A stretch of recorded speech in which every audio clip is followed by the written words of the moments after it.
Good afternoon everyone and welcome back to AneurynPlays. I am of course Aneurin, and today we're going to be playing more Legend of Zelda Tears of the Kingdom. I'll start off by welcoming everyone to the stream. It's been a day today. To say the least, it has been a day. Just give me a little moment. I just need to rearrange a couple of things. Some stuff that's in my way that I wasn't expecting to be in my way.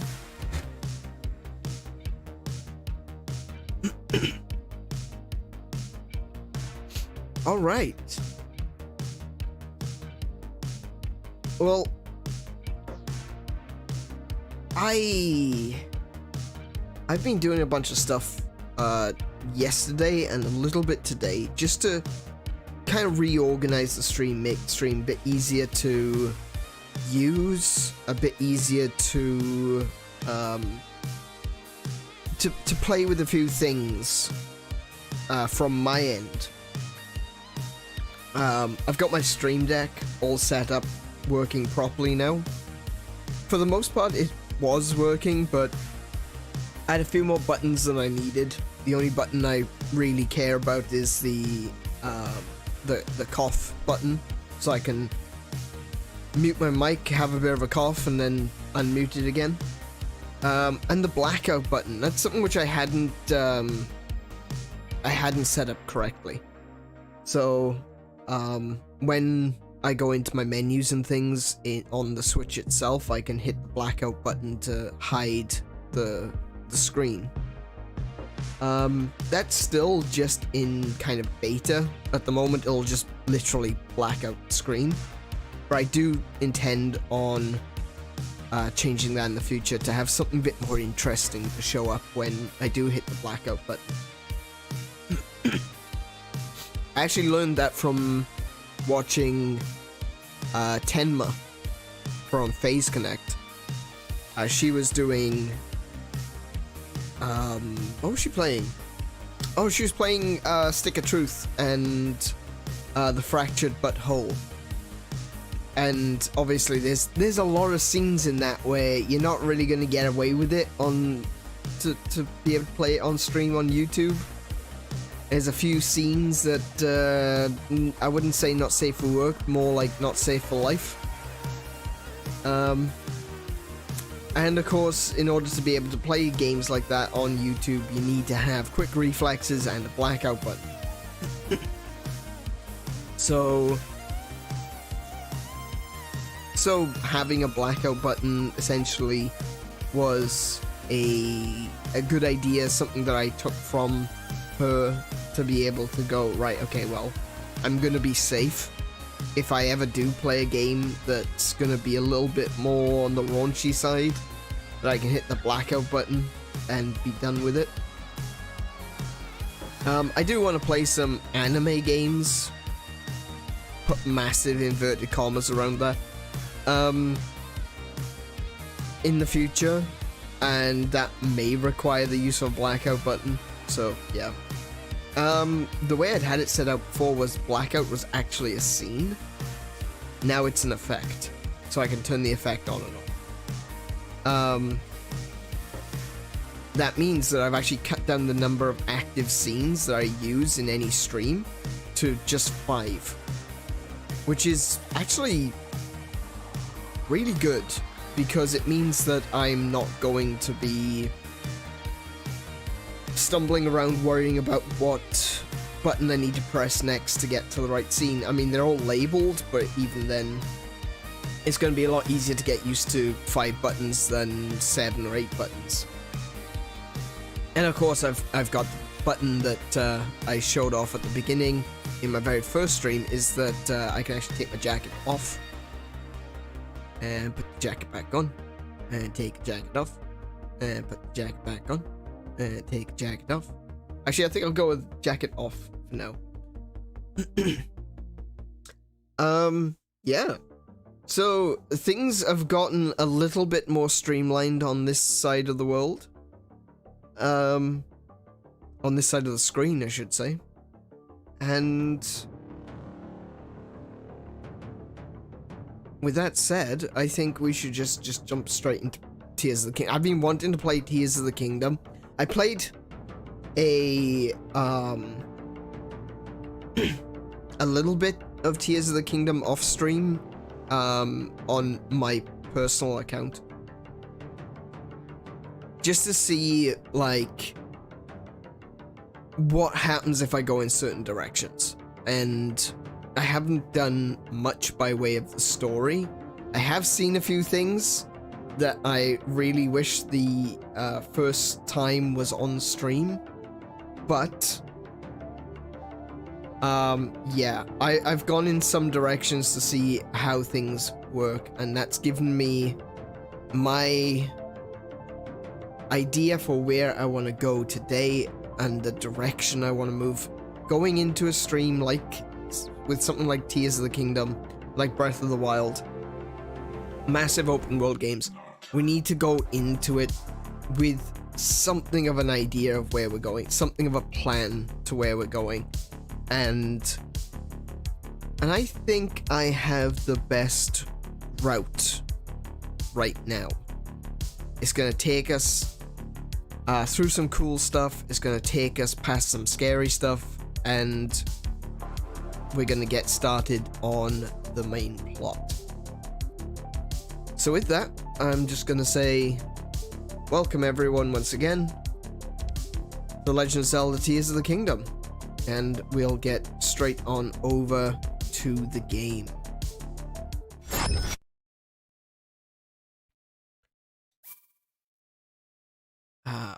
Let's see, Central Square, is that where we were? Yeah, 15th, that sounds right.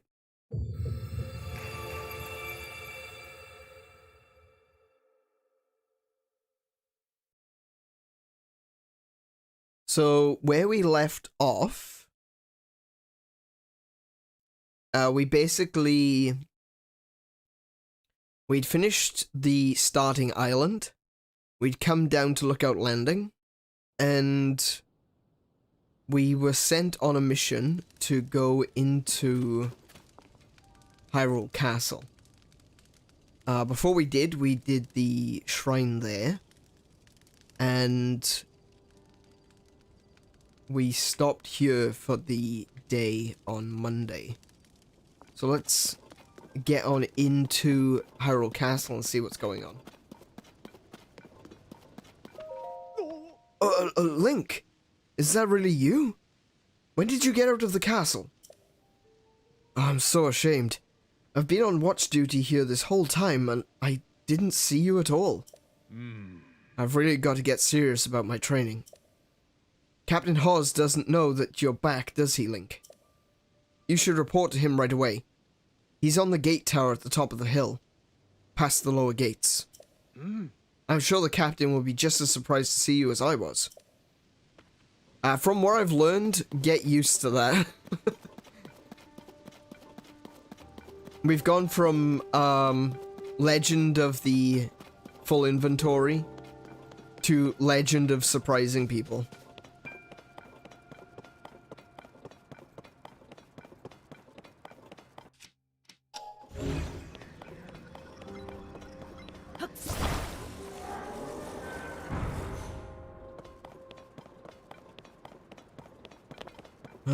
Who's there?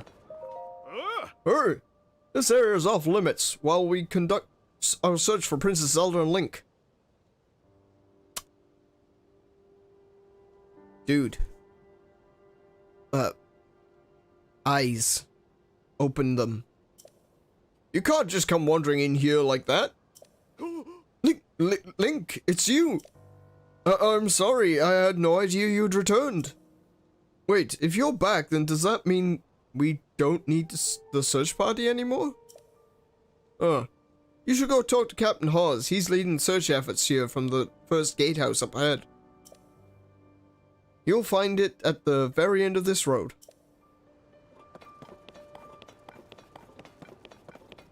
Yeah, it's like in this game where I've noticed is every time you talk to someone, they're like, "Ah, it's you, Link." It's like, yes.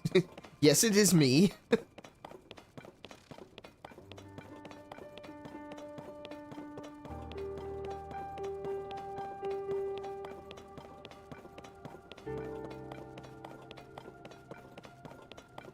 Oh, we got this guy here. This guy's really annoying. Link? No. No, it can't be him. I can't allow anyone past you. This area is restricted only to those involved in the search for Princess Zelda. This is by direct order of Captain Hoz. If you insist on passing, you'll need permission from the captain. He should be in the first gatehouse up at the end of the road. And then once you actually get permission, he still goes, I don't think so.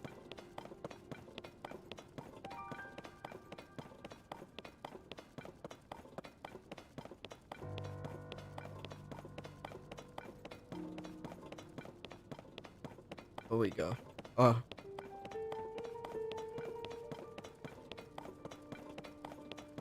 Still not Captain Hoz. We're gonna skip over this guy. Hang on. What's in there? Can I go in there? I can. Ooh. Hang on. I didn't go in here the first time.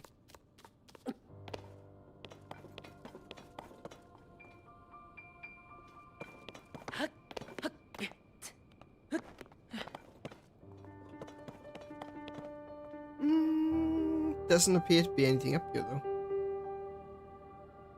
Maybe at the end?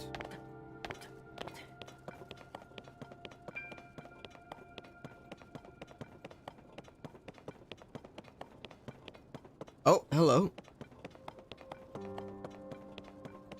There's a lizard. A hightail lizard. And off he goes. Right, okay. Excuse me.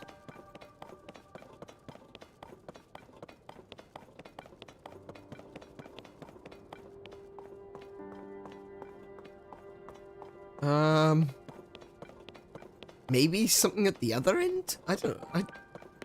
It seems like,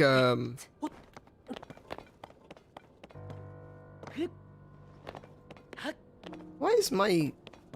Oh! Do you know what? I'm tapping the X button thinking that I can get the glider out. I haven't received the glider yet. We need to do all of that first. So that's the first thing we do before we go off, exploring. Oh, standing on the edge and staring in is intense. Seeing a chasm in person is far better than hearing about it. Why would you do that? Just up and startle someone on the edge of a void. This chasm is nearly bottomless, just like all the others created in the upheaval. Personally, I do not want to hit the bottom of a nearly bottomless chasm. Even though it scares me, I can't stop staring into it. Just remember, when you stare into the chasm stares back. And no, I am not joking. I know a lot of people have already played this by now, but still, if you haven't, if this is the first time, I am not joking.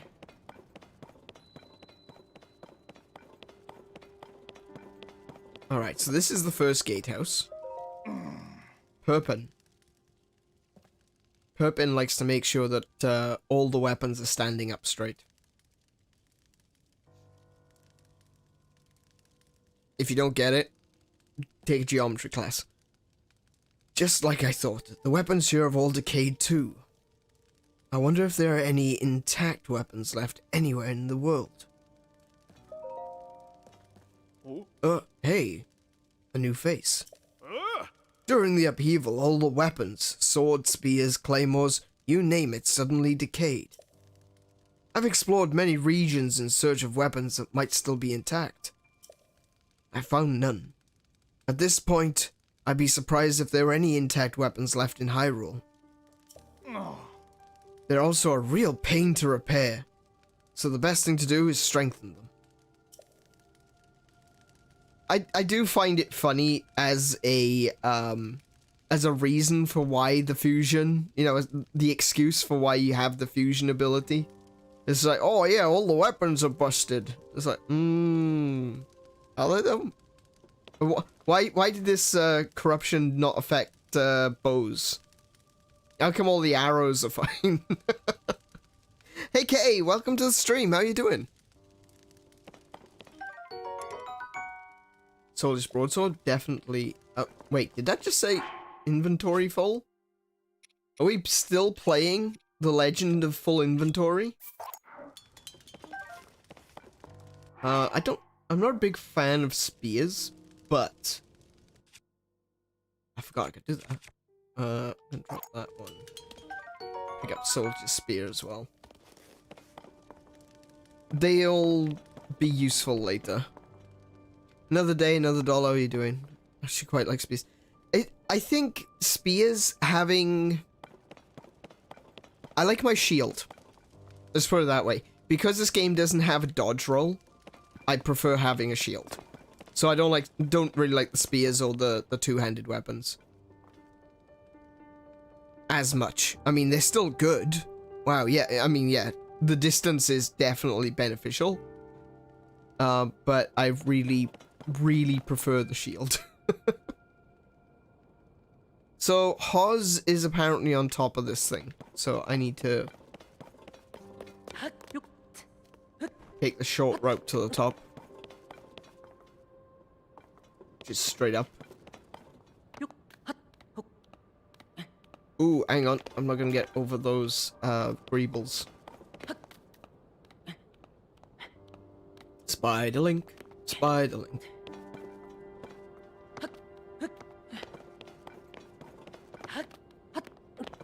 There he is. Hey guys. Guys, what are we looking for? Huh? What are we looking for? Sorry, bro, I'm in the middle of something.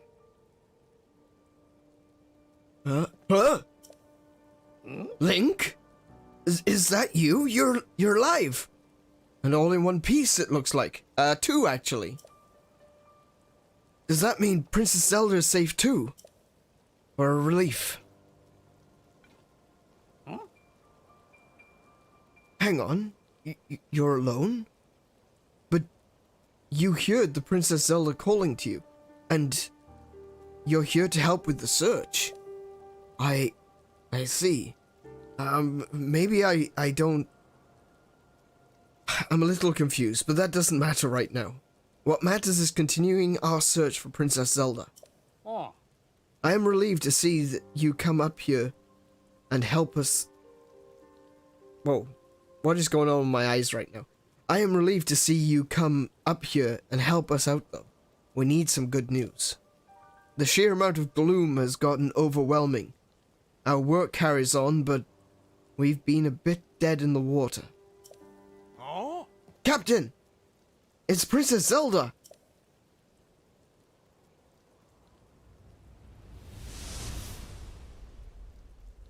Hmm? Princess Zelda! She's safe! Yeah, there's a thing about counting your cuckoos before they hatch there.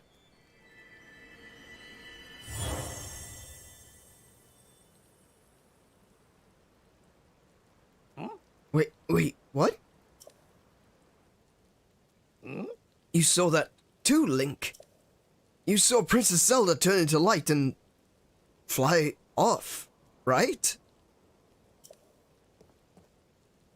How strange. This is an emergency situation. Why would she leave without saying a word to us? We need to let Pura know about this as soon as possible. Considering what we just witnessed, I think it makes sense for us to withdraw. But it will take a bit. Please, you must tell Pura about what happened here as soon as possible. Right, okay. So, head on back to Pura. Oh, hi. Whoa, what was that? My eyes weren't playing tricks, were they? No, they wouldn't do that. That was Princess Zelda. What's going on?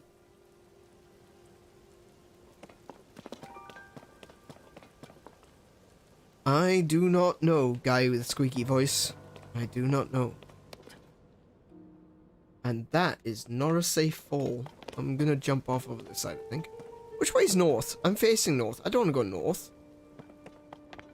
I want to go this way. There we go. There we go. Or maybe I want to I did want to go somewhat north. Whatever. She seemed safe. Yeah, she...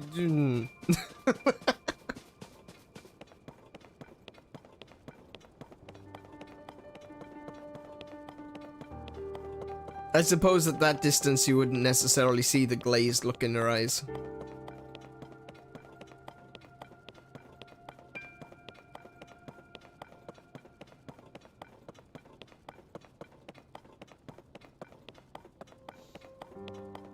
Oh, a mushroom.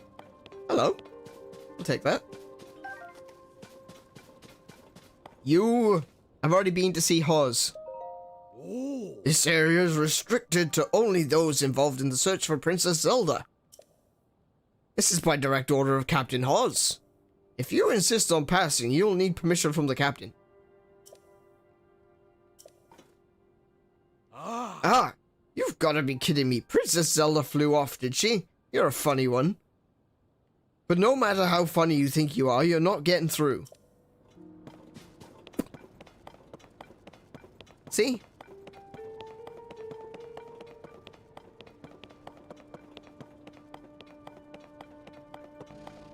No wonder the search isn't going well. Bloody red tape, I swear.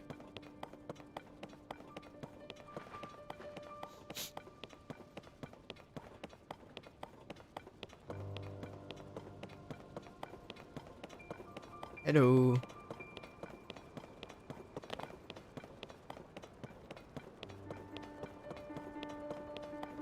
Oh boy, I wish I turned that tower on before I left.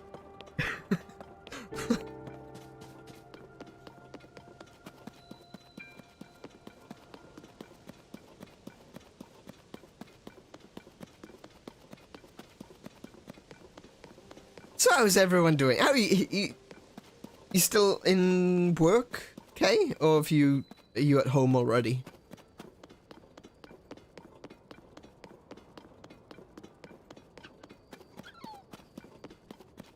Yeah, having the towers turned on is pretty neat.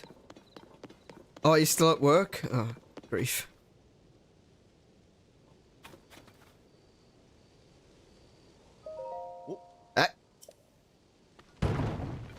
That nearly hit me, Addison. Oh, darn it all! President Hudson, are you okay? No worries, Kay.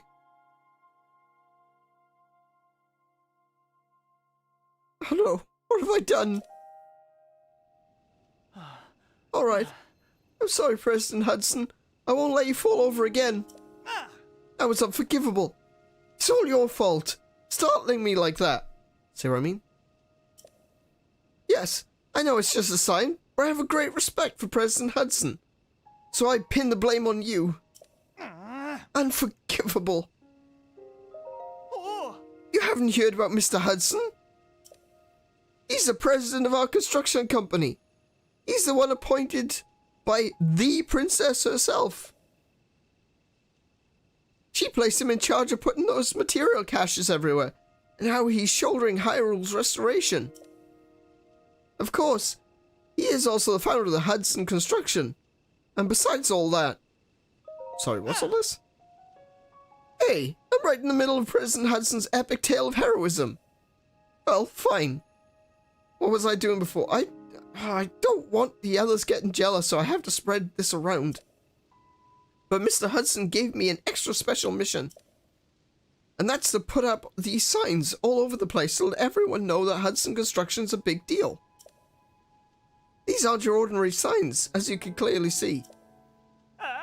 These portray Mr. Hudson himself in detail, noble, glorious detail. It's unforgivable for any one of these to fall over. And so, I've pledged to support him. Don't worry, Mr. Hudson. I'm here for you. But I can't stand here forever. I've got to do so many more signs to spread around. I don't know what to do. I really should redouble my support. Alright, so this is one of the puzzles that you can get around the place. Let's see. so that's gonna fit around about there-ish. Okay. Nice. Actually, do you know what? I could do this the easy way. Let's have a look. So we're gonna take one of these big square ones.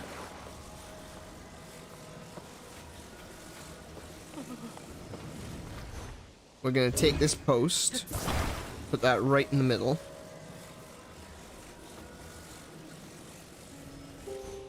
That.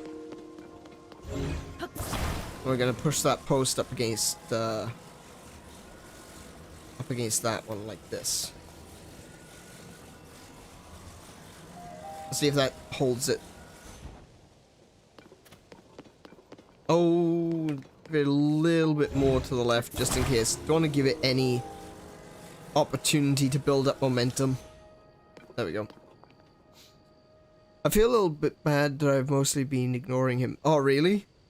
Like I said, I haven't really played a huge amount, but I have seen him around, and yeah, I too have been ignoring him. What is it? I need to stay focused. President Hudson might topple over if I don't give him my full support. So, can you not bother me? What? Are you going to support him? Alright, I'll let go. Perfect. He's standing. How's the president standing? That was brilliant. I would never have thought of it. Well, of course not, because you don't have Flubber to help you out. Alright, let's get him secured while he's still standing. Let's put this right there and get that fastened and...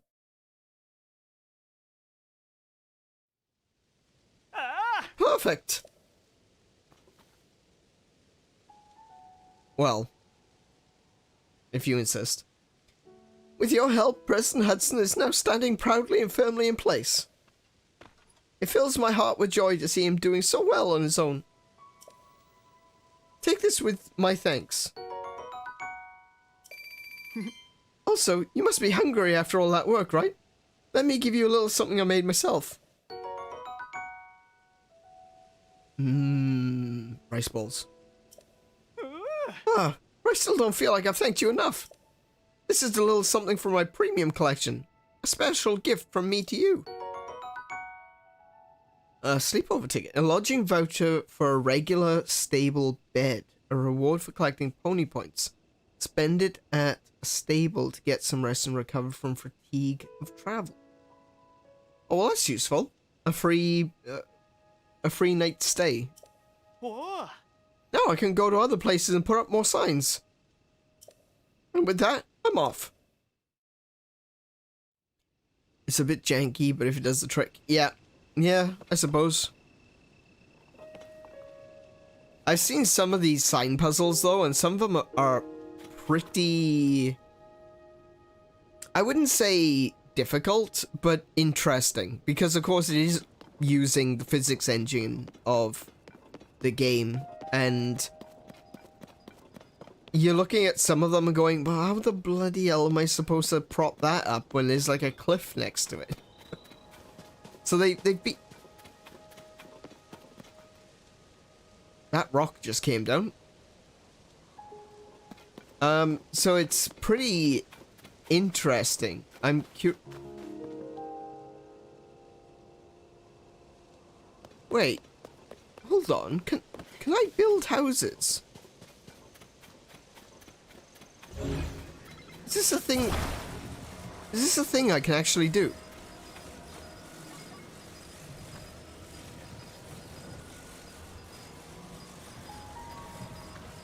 Ow, what's going on? I can't see my control. There we go.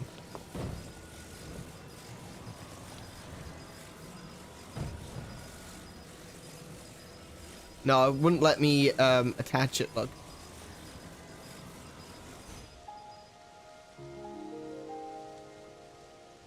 Have I been doing Amiibo lottery? No, I haven't. This is only the second time playing it, so I didn't want to do any Amiibo lottery in the sky. I wanted to make sure that, you know, the starting island was the starting island. I will be doing it. We don't, because there's only like 2 of us at the moment. Might wait till the end or something. But, or at some point where I might have a natural stopping point. If other people turn up. But otherwise, yeah, we can just play with some amiibos in a bit. Don't think you could in the sky. Oh, okay. I noticed I've already got the amiibo icon there. I think I had the amiibo icon in the sky, but whether or not it was actually usable, no idea. I never checked. Alright, Pura. I need to talk to Pura about what we found at the castle. There she is. Link, well, did you find anything? Huh? You're telling me Princess Zelda was at the castle? And then she transformed into light and flew off? I've gotta say, your stories are always so wild. But if you're telling me that's what you saw, then I've got to believe it. Sounds like we need to change our approach. Since I'm the princess, Pura, really? Since the princess flew off, maybe we should redirect our efforts and dig into the upheaval. For now, at least. Hey Kiko, welcome to the stream. I'm assuming you just got home? I've already got a few regions in mind to start exploring. I bet if we'll pick up clues about where she flew off to as we look around. Oh yeah, you still got the Pura pad, right? Can I see it for a sec? It's a little worse for wear, but seems to be functioning fine. Map. Aha! Oh, okay. Oh, right. I forgot that before we can look at your overall map of Hyrule, we need to add map data from right around Lookout Landing, and for that, we need our Skyview Tower. For another hour? Oh, right, yeah, of course, you just closed the shop. Duh, okay. Don't mind me.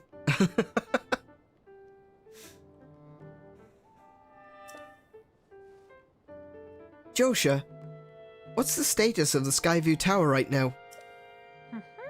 Let me see.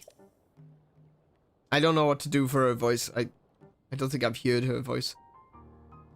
Outwardly, the structure looks to be complete.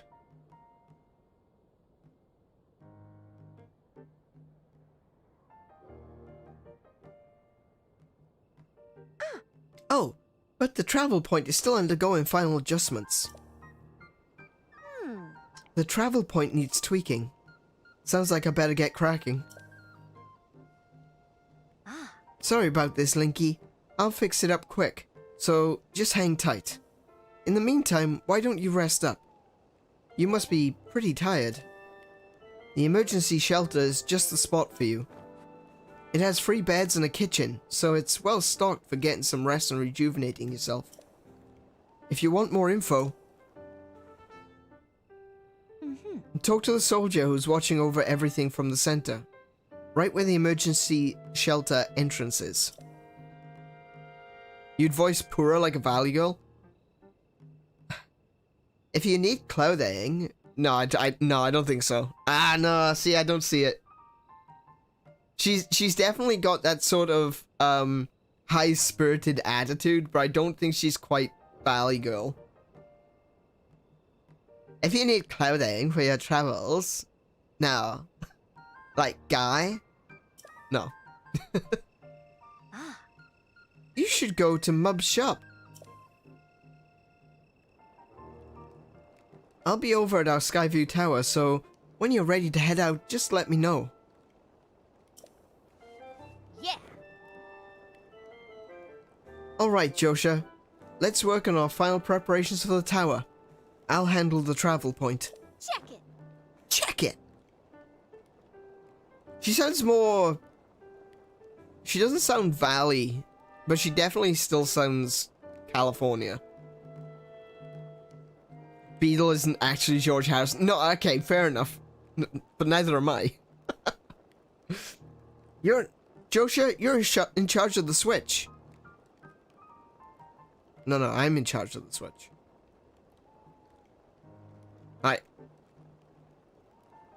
I'm in charge of the Switch. Maybe like Totally Spice. Yeah? Yeah? I could see Totally Spice sort of thing. So a bit more of a toned down value girl. Okay, Doc. You can count on me.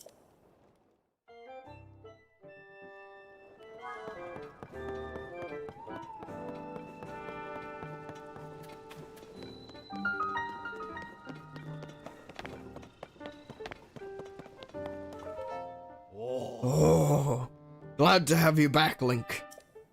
My name is Scorpus. Scorpus? That's a name. I have been charged with managing Lookout Landing.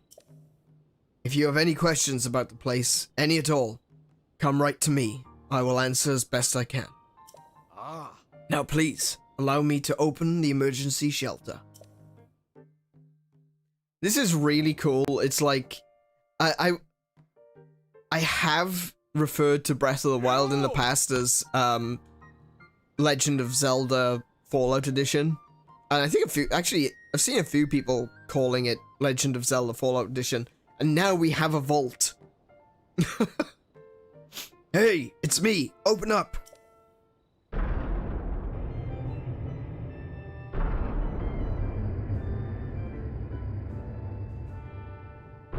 That is such a Fallout vault.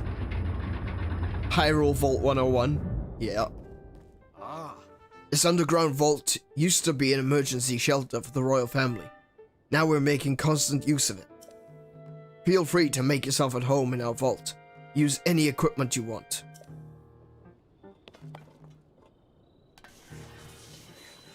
Slide, slide, slide. Link. Welcome. Call me Mont. You will find me employed as a gatekeeper of this fine establishment. This is the emergency shelter where all are welcome. Please, stay as long as you like. Indeed. This place was originally used by the royal family as a safe haven in times of need. It's quite old, so we've been fixing it up as we go, you see. At this point, we've stockpiled some supplies, and I find it to be downright cozy. I, Mont, have been tasked with the illustrious duty of watching the entrance of this renowned emergency shelter. My tasks involve taking orders from my superiors regarding when to open or shut the entryway. A noble task indeed. Watch your footing when using the ladder. If only one could go straight through the ceiling rather than use a tiresome ladder. But I digress. Yeah, that ceiling does look like be fun to go through. Oh, hey. Is that you, Link? I've been nosed down, so I don't know what's happening around me half the time. This is pretty involved, so I'm going to keep sitting here while I wrench on this. You might have heard, but when the upheaval happened, all of the weapons decayed. I've poured so much energy into trying to fix them, but it's been no use. Yeah, just before the upheaval, gloom began pouring out of the ground. It clung to the weapons, pulsing as if alive. We watched as the weapons rotted to pieces right before our eyes. It was all pretty wild, and I don't understand how it happened.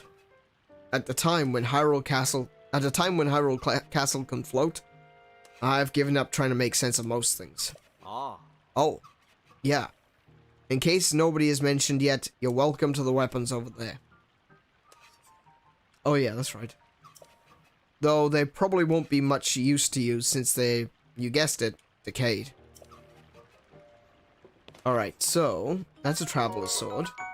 It's a good start. And this one's a Boko Reaper that looks like it's using a Traveler's Sword. So, let's see what we got. Traveler's Sword, was that,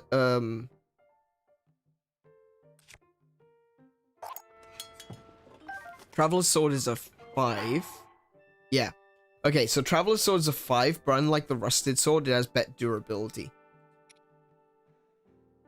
I think that's one thing that they definitely could improve on in Tears of the Kingdom, is to show the durability of the weapon.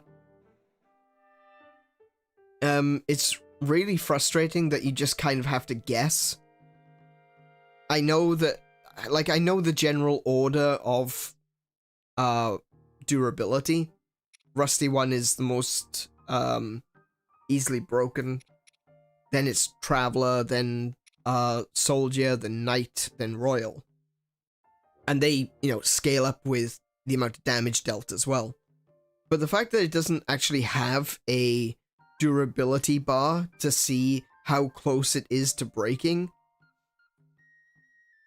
I really feel like that's a quality of life improvement they could have added. So what I'm going to do is drop my 2 Rusties.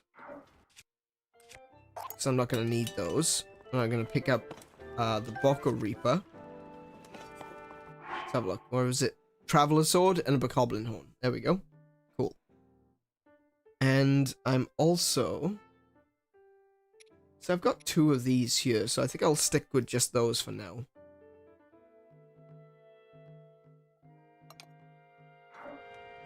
Okay. What else have we got down here? Oh, we got the cooking. Oh? Hey, are you new here? You may scoff, but I know a fresh face when I see one. I can say that because I'm a newcomer too. My name's Bomano, and they put me in charge of cooking for some reason. I want to say something fancy like, for today's menu we have a fruit and mushroom mix that'll rev you right up. Yeah, I was really looking forward to saying that, but I'm plumb out of apples. If I don't have my most important ingredient, say goodbye to rich, full flavor. My nose is detecting an aroma. A sweet, tangy, pleasant aroma. Could it be? Do you have an apple?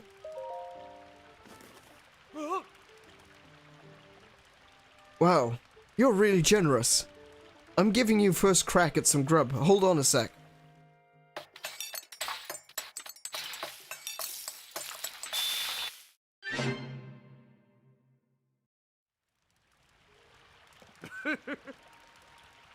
I'm calling it Bomano's Special Fruit and Mushroom Mix. Looks tasty, doesn't it? It's a regular fruit and mushroom mix. It has no bonuses.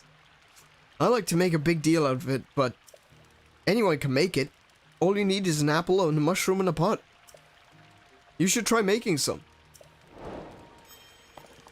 Okay, so I think I'm good for food at the moment.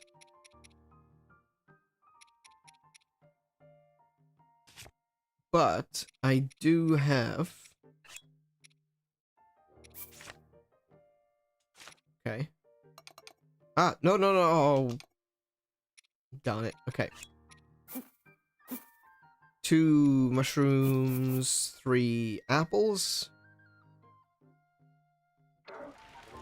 And that's gonna get me the same fruit mushroom mix, but it's gonna be, more hearts. Actually, the Hylian shrooms, I believe it's the Hylian shrooms, actually do give you an extra heart. So, the sky shrooms, if we do the same one look, fruit mushroom mix, 2 mushrooms and 3 apples, that only gives you 4 hearts. But with the Hylian mushrooms, it gets you 5. Oh, I didn't mean to... Didn't mean to do that.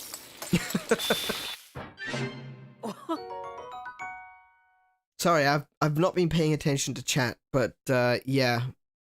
Stuff is breaking left and right at the center. Yeah, it seems like everything is kind of... Everyone seems to be in a position right now where there's a lot of difficulty. I know that Kay is dealing with a lot of stuff with where she works, and obviously so is Kiko. And yet both of them, while still at work, are, you know, are here.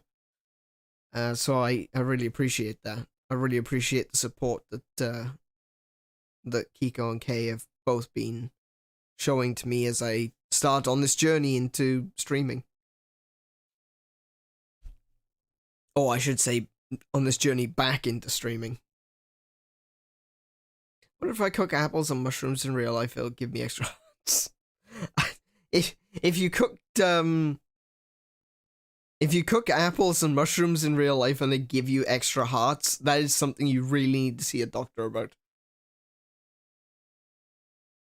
We had a minor win with one of the big things, with the wharf pushing back their implementation by a month, and currently not including Sundays. Yeah.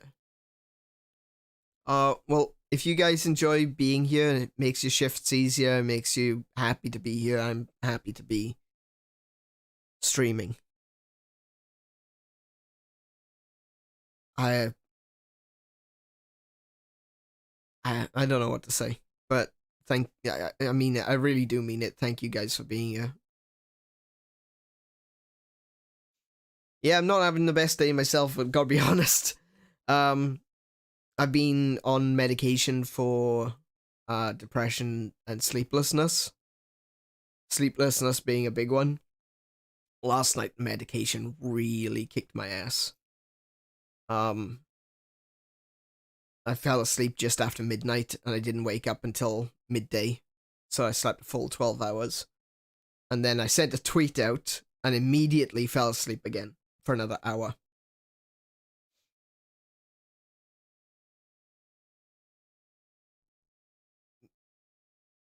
Me, heart, doctor. Yeah, we're booking you for surgery.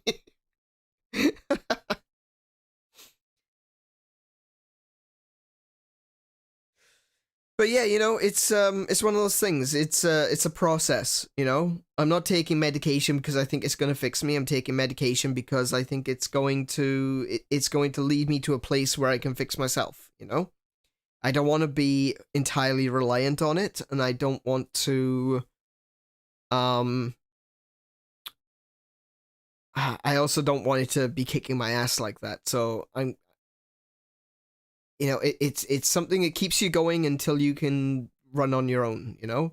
It's a crutch.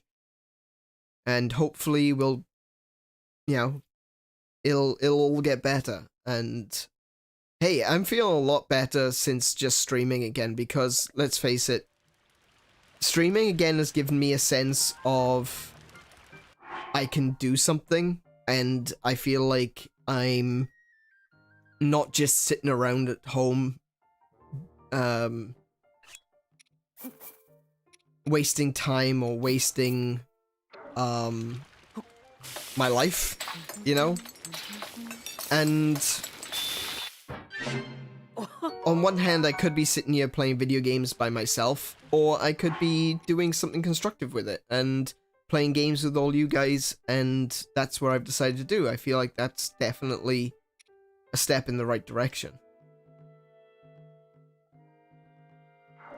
And hey, if this does turn out to be something special and I can one day call streaming or YouTube my job, as unreliable as that can sometimes be, I think that's also a good thing. It means that I've taken steps in the right direction to become self-sufficient, in a way.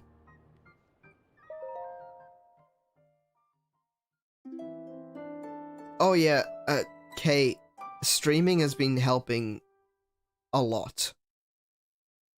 When I was streaming on Twitch, I felt a lot better, and I really felt like I was growing and developing as a person and discovering the things that I enjoyed about gaming. I was able to share with people, and that was the best part of it, really. And it was the time between ending on Twitch and starting here that was probably the worst time of the past few years. So I'm really glad to be back. It is really helping me, and you know, if it's helping you guys as well because you're enjoying watching the streams, then hey, you know, we're all helping each other, and that's the important part. If I put this here, then that goes there. No, no, that's not quite right. That should do it. Hey, Link. You all set? I just wrapped up here myself. The travel point is working fine now, or it will be, once you do your part.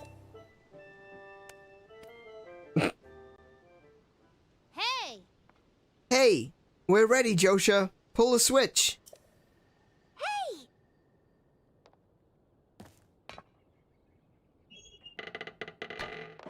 There we go.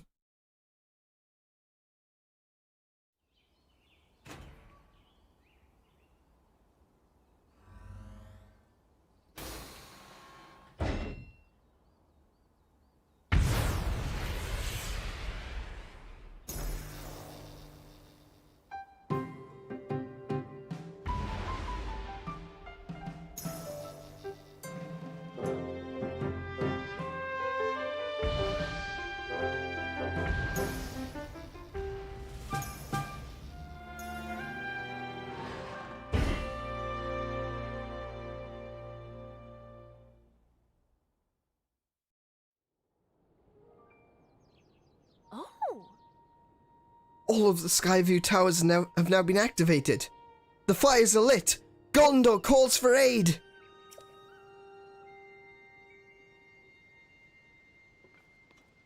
Yeah! Okay, Link, your turn. Ah.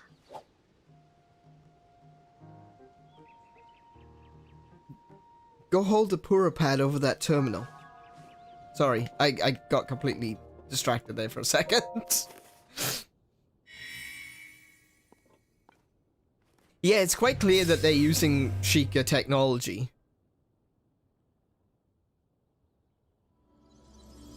They must have dug up the towers again and reused them, because it just looks like they're using the tower tech. Huh. Alright, the Skyview Tower is now activated on your map. That means you can use this travel point to get here at any time, instantly. The same is true for every Skyview Tower you add to your Pura pad. Impressive, right? But Skyview Towers are about more than just traveling quickly. Their primary function is to survey the area, or more simply put, to make a map. The Pura pad works with the Skyview Tower and scans the topography directly onto the map. Pretty great, huh? The only thing is, you need a paraglider when you're scanning. It takes a lot of skill, and nobody here has what it takes. To be honest, that's why we haven't tested this out yet. We needed you. Which brings us to this. Hooray! New paraglider! Woo! Finally I can press X and not fall to my death. To my Minecraft. Right, it's showtime. Let's start with a test scan. Now, it's time for our very first test launch. I mean, our first test. Just step over there, grease yourself up, and get on the probulator. I'll be observing from the research lab. Yeah! When the test scan is over, we'll have a final briefing on the search for Princess Zelda. And I'll also need to update your map with places where the upheaval has wreaked the most havoc. Best of luck! By the way, Link, we call this the Struggle Snuggle Machine. Try not to resist.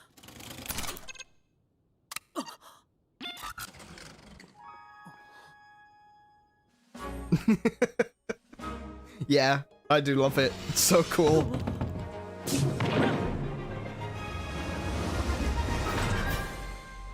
And considering it's Sheikah technology, it's also so low tech. It's crazy. It's just like a big bellows.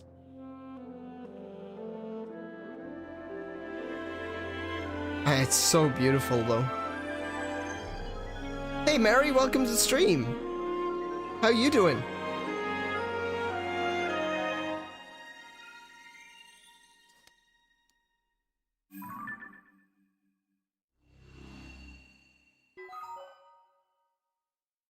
But can he see his house from up there? That's a really good question. Service map and sky maps updated. Now, I actually want to add some things to those maps.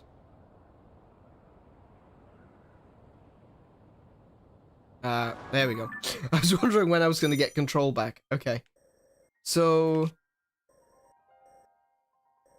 what is that? Oh. That's something in the sky above the lookout landing. Okay. Huh. What I wanted to point out is that these ones have chests on them. So I'm gonna put a chest marker here. And a chest marker on this one.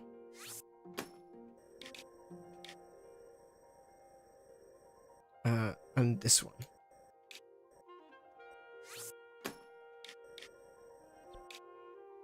There's quite possibly more than that, but I genuinely do not know. The amount that I've played this off stream has been very minimal. And I've been playing it on a different save as well. But yeah, that looks really interesting. I really should check that out. Oh! It looks like a silent princess.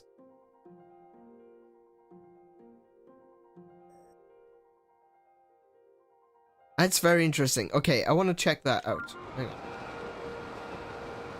Or is it above me? Wait.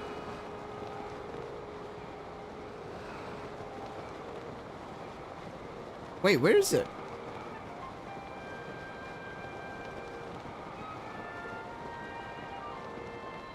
Interesting.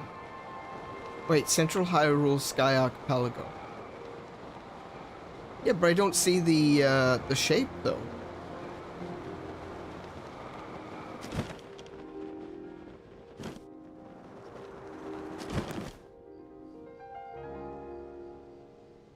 That's interesting.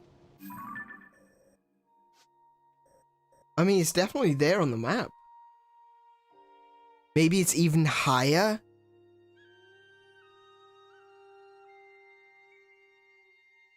Yeah. Do you know what, Mary? They aren't joking with you. Sad Vapors and Time are basically the villains of this game. But yeah, that's really interesting.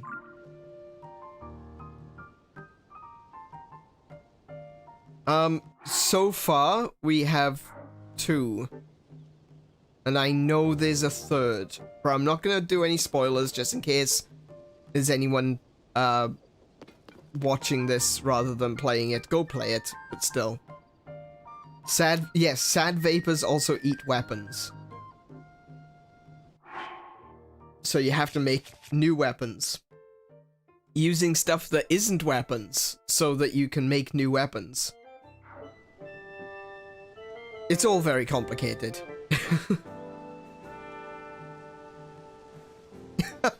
Oh yeah, Time eats your weapons as well, because Time ate my Master Sword.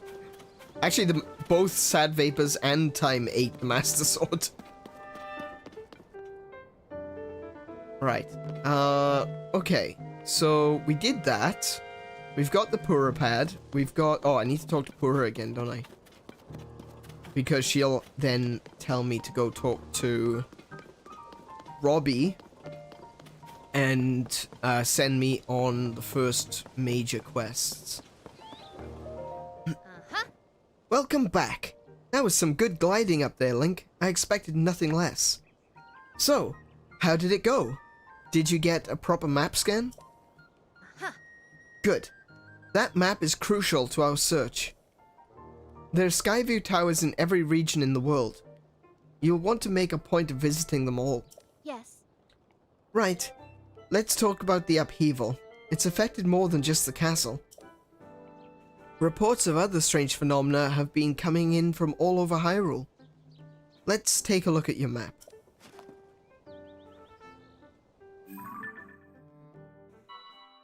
The first report comes from Hebra to the northwest. Oh, Oh, okay, so that is the direction I'm supposed to go. Okay, that explains everything. Next up is Eldin to the northeast. The Gerudo are reporting trouble in the southwest. And finally, there's Lanayru to the east. The strange phenomena are concentrated in these 4 regions. I can't say for certain, but I've got the nagging suspicion that we might find out more about Princess Zelda by looking into these phenomena.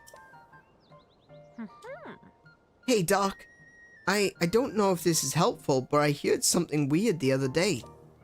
It was about someone who might have seen Princess Zelda at Rito Village over at Hebra recently. That is pretty weird, yeah. Generally speaking, I don't put much stock in hearsay. But this does sound like it's worth looking into. Oh, and before I forget, Link. We've asked the Lucky Clover Gazette to help us in the search for Princess Zelda. There's nobody who knows more about the goings-on in Hyrule than them. You can find them near the entrance to Rito Village. If you do go there, you should speak with the editor. I'm sure she could help out in some way too. I'll be here directing a variety of investigations into the upheavals, many chasms, and new ruins. I'll also be looking into different villages. Someone, somewhere, might know what's happening to the princess. Yeah. I'm counting on you to check out the major phenomena that are troubling the regions around Hyrule, Link. We'll find Princess Zelda one way or another. Okay. So she's running off there. What's going on? For my part, I've been thinking a lot about this village. Aside from the 4 regions I asked you to check out, I'm hoping to learn more about the situation there too. Kakariko Village, home of the Sheikah tribe. It's off to the south in the Necluda region. Zonai ruins, each shaped like a ring, fell directly on top of the village. There's got to be a special reason for it. Right now, the Zonai survey team elites are taking on the investigation. If you want to know about the Zonai, you should talk to them. If you want more info, talk to Atmos down at the shelter. He can probably point you in the right direction. He helps deploy the monster control squads to where they're needed and has extensive geographical knowledge. He could tell you more than I can about various regions and peoples. Anyway, I can get help from the research division for this, but I'm entrusting the investigation of the 4 regions with the phenomena to you. Oh, and by the way, have you talked to Robbie yet? I'm leaving everything Purap had related to him. He was going on and on about ideas for improvements with it. This needs that, and that needs this, and what have you. If you haven't run into him yet, you should go say hi. Also, we have a Rito friend that's appeared over here. Oh. Well, look at this. You're the one I saw flying around in the sky? It's great to meet the first one ever to be launched from a sky tower. A real historic moment. Hey, what's your name? Link, you say? Hold on there. Really, your name is Link? Hey, buddy. You've got the same name as that famous swordsman. Ha! Good for you. Pretty big name to live up to, though. I'm Pen, by the way. I work for the Lucky Clover Gazette. I'm writing an article about this event, so folks everywhere will know about the Skyview Towers being activated. I'd better get to work. Our newspaper is short on staff, so I've had to flap all over the place to cover the news. Hey, we could use another reporter. You should join us. Seems like a brave type and all. That's where it takes. Oh. Our newspaper is based in Hebra to the northwest. You'll find it near the bridge that leads to Rito Village. Stop by if you're up for the adventure of a lifetime in the newspaper biz. Until then, so long.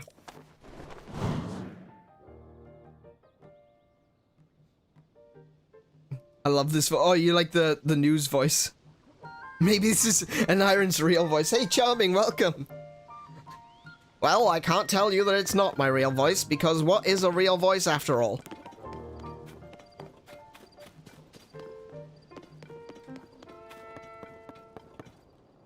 The news voices. I really do love that news voice. You know, the thing I love about that era in American culture is like the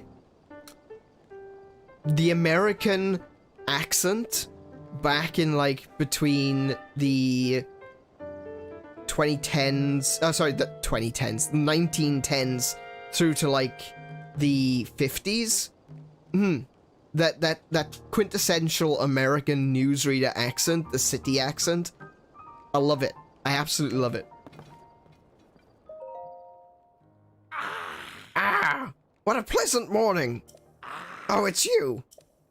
You know, that pad of yours may seem perfect, but it could be even more perfect. I'll need to head back to the lab when Joshua got the depths investigation sorted out.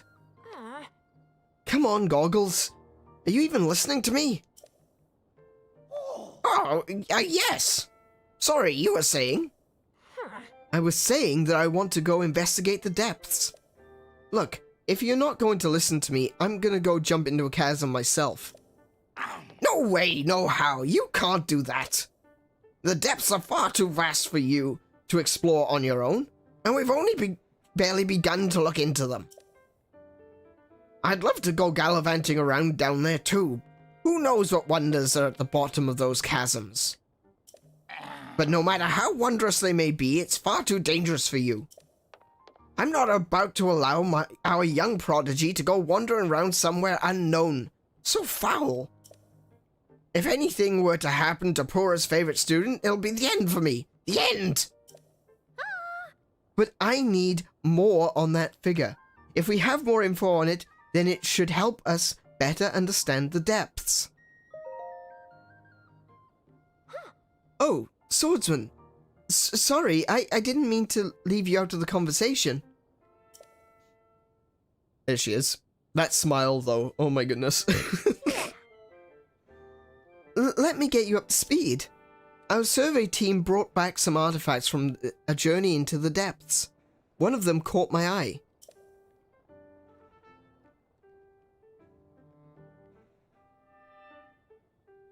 This piece of slate, specifically the image depicted on it.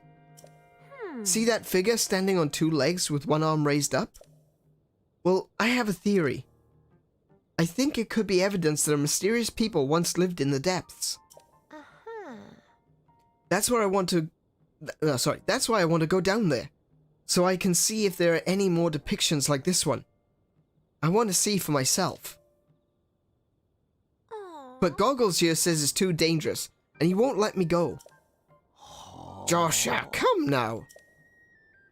Tell you what, I'll go down there myself to see if I can find anything about the figure on that slate. And Link will join me. I will? Okay. We'll start by looking for anything down there that resembles the figure on the slate. Assuming we find what we're looking for, we'll use your PurePad's camera to take a picture of it for Joshua. A perfect plan. Excuse me, baking powder. What? A camera? You don't know about the camera? It's one of PurePad's basic features. With the camera, you can capture nearby scenery as an image. On that one that's stored on your PurePad there. Sounds like you still have more to learn about the PurePad. Well then, I'll teach you how to take pictures. Once we're down there anyway. There'll be lots of monsters in the depths though, so I'll be counting on you to keep me safe. Let's see. I guess we should enter through the chasm to the south of Lookout Landing. I'll go on ahead. Once you're ready and raring to go, come find me there. Ta-ta! Wait, hang on.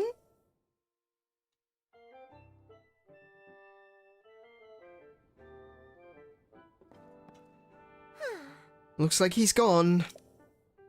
I'm sorry you got roped into all of this, swordsman.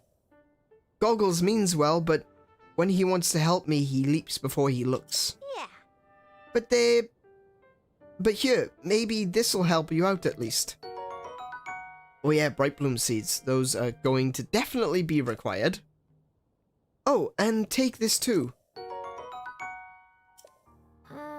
The chasms are pretty deep, so light from the surface doesn't make it down there. It's pitch black. But if you attach a bright bloom seed to an arrow and shoot it, it'll light up the area. Definitely a useful trick down there. Okay, you'll want to head straight out of Lookout Landing, Southern Gate. You'll find the chasm goggles You'll find the chasm goggles used just outside. I don't know too much about your camera works. About how your camera works. My goodness, I can read, I swear, I promise. But I'm counting on you to bring me that picture. Oh, and please look after goggles for me. Sure thing. Mrs. and I have been playing so much Tears of the Kingdom since launch. Time doesn't even exist anymore. Like, real. Yeah.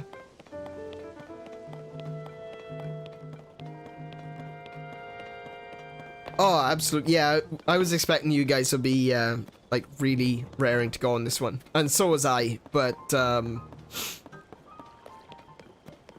do have to wait on these things.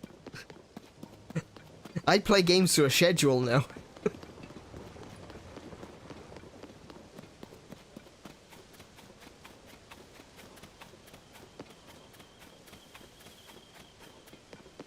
Alright, so before we go, because I'd forgotten all about this part of the quest, before we go anywhere else, before we go to Kakariko Village, actually we won't be going to Kakariko Village straight away, before we head over to Rito Village, we're going to start with this.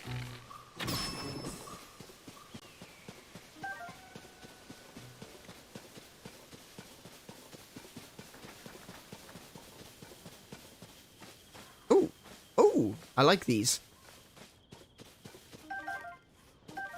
I really like the Dazzle Fruit. They're kind of like Deku Nuts, but you can attach them to arrows. So, you know. Actually, that just makes me think, why didn't they just reintroduce Deku Nuts? Huh.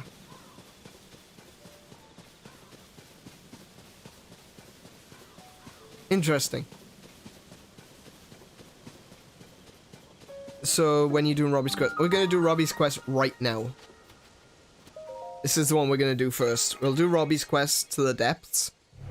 And then we're going to head up towards Rito Village. And we will do another quest along the way.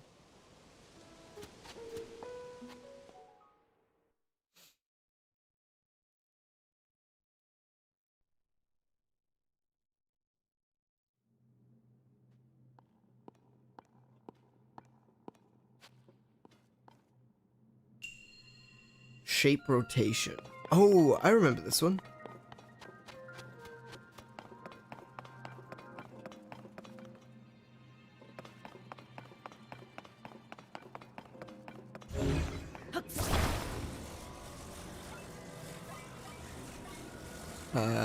Wait, hang on. There we go.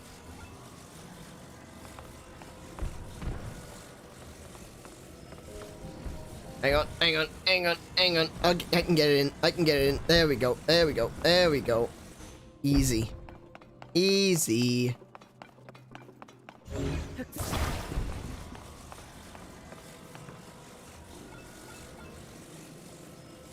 Ah, no. Less easy.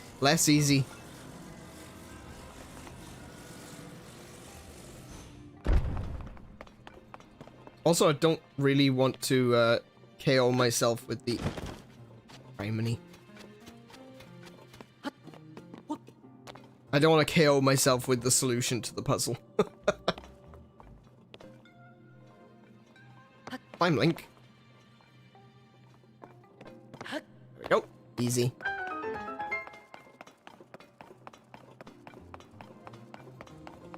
Alright, Kiko, see you in a bit. Hey Goddess, how you doing? How have you been? You've been enjoying Breath of the Wild 2, I hear.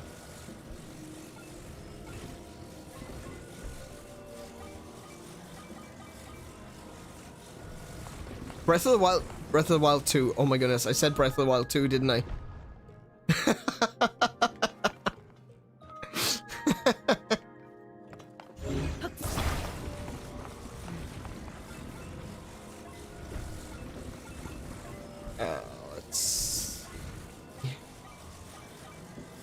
Like that?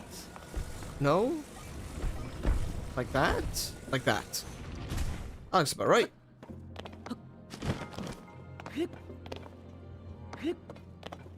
There we go.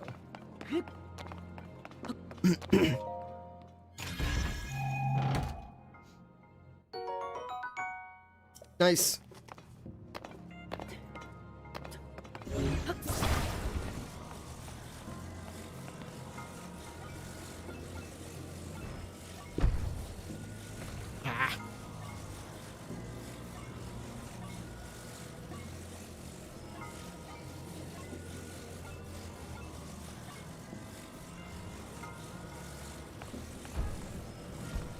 Is that right? No, that's not right. That's wrong. That's... Oh, wait, no, wait, hang on. That one's... That's the right one. I was looking at the shape on the floor. It's actually really useful if you're trying to figure out a 3D model in a 2D... for a 2D shape. I find that the easiest way to do it is to just look at the shadow on the ground. But then, of course, you have to rearrange it so it's in the right position once you've figured out where it needs to be. Oh, for goodness sake, Link.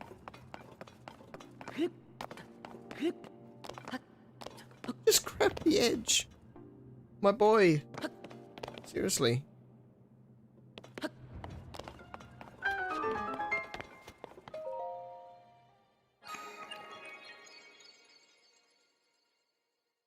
I'm so sleepy, bro. I want to watch an Iron do Robbie's quest. Oh, wait. So, what time zone are you on? I feel that's a more appropriate question, asking where you live. What time zone are you guys on?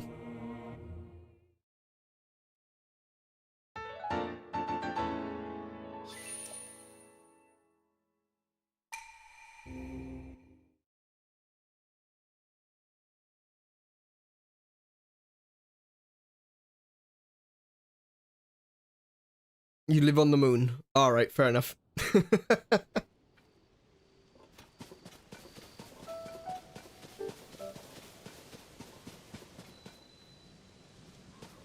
that guy feels awful. Ah, there we go. Over there.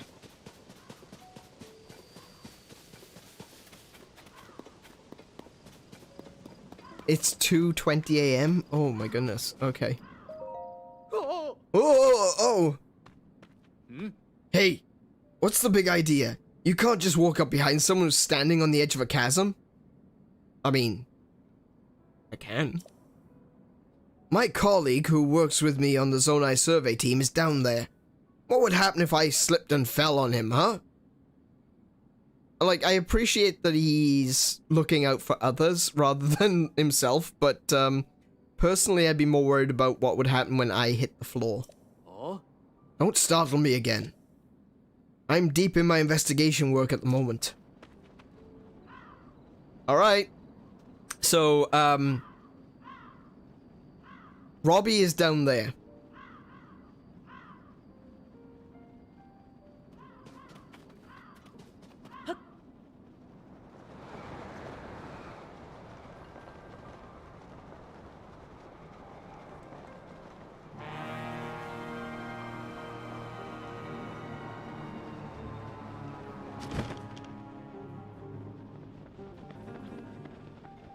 This is so cool.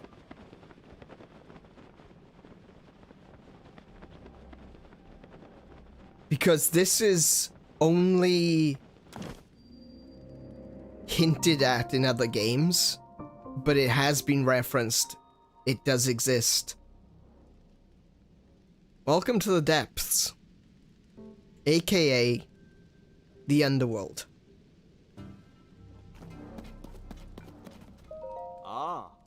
Are you Link? Pleasure to meet you. I'm Ponic from the Zonai survey team.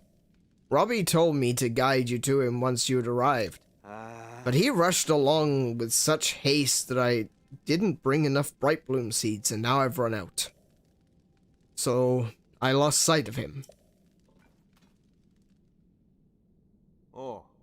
I thought he was taking a short walk over to that glowing area over there. And then he just kept going. And going. And the last I saw him, he was heading way out there, off to the west.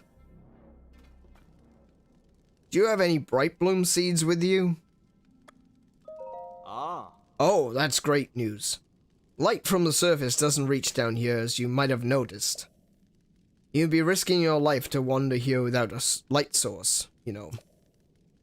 You can easily get bright bloom seeds from caves, and they'll light up if struck, so they're pretty easy to use too. We use the seeds all the time on the Zonai survey team. The simplest way is to throw them with your hand. Okay. Ah. Those of us skilled enough with the bow will attach them to arrows and fire them off into the distance down here. Okay. Oh. If you're going to explore the depths, take plenty of those seeds with you. I both love and hate the depths. I hate the depths because when I'm not playing video games, I have spent the last way too many years of my life coming up with an idea, a concept for a world in which I want to make games. And Zelda just stole it. The reason that I love the depths is because I can walk around in the world that I created. Alright, so we're looking for... we want to use the bright bloom seeds, which are here. I have many of them. And we're just gonna lob a few. And they'll light up the world.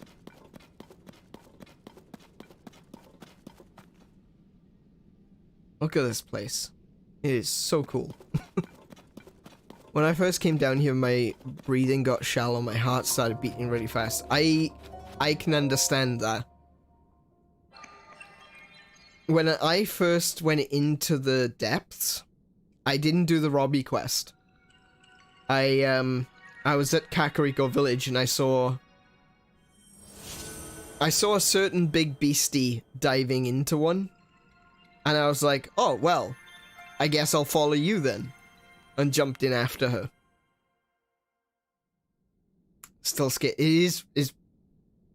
I held my breath on the way down. Let's put it that way.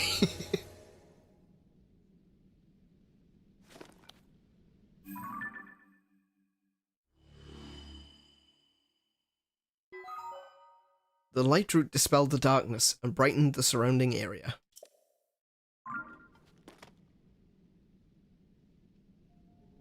So, down here is where you'll encounter this gloom.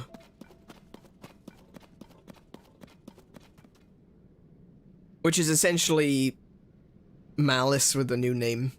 And what this, the gloom, the way it affects you is really interesting because it doesn't, I mean, it does take your health. What it actually does is it reduces the maximum number of hearts that you've got to use. So if I stay here for too long, I'll go down to 3 hearts.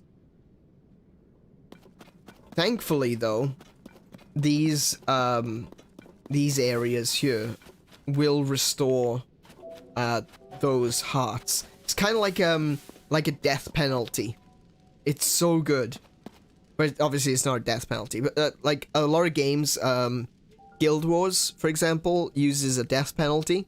Where if you die, you lose... It starts off with like, you lose 2% of your maximum stats, I believe. And if you keep dying too many times, it'll go as far as losing 20% of your maximum stats.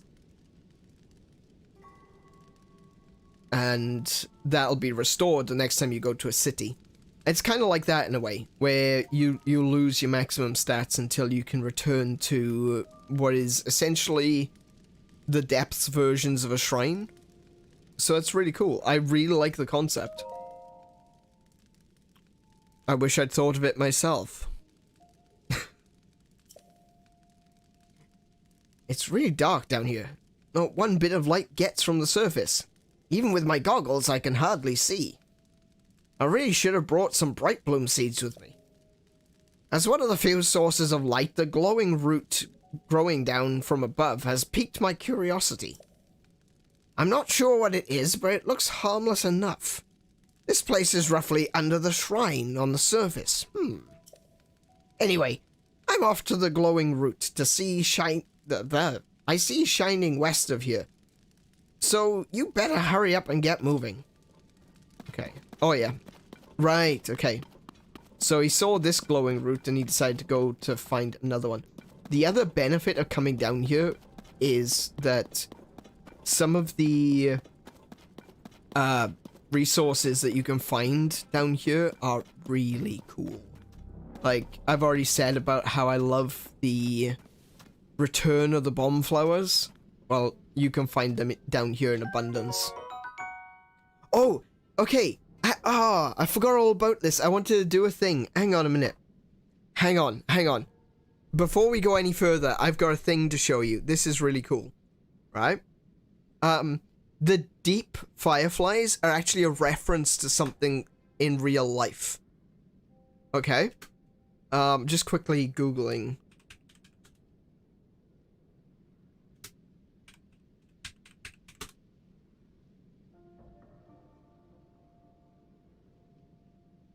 Okay, so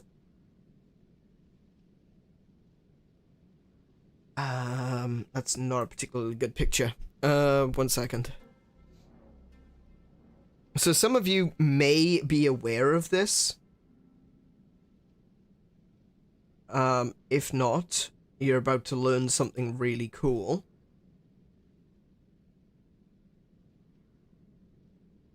Let's I don't want to use some of these images because they may get copy claimed, but hey, that looks like a good one. Okay.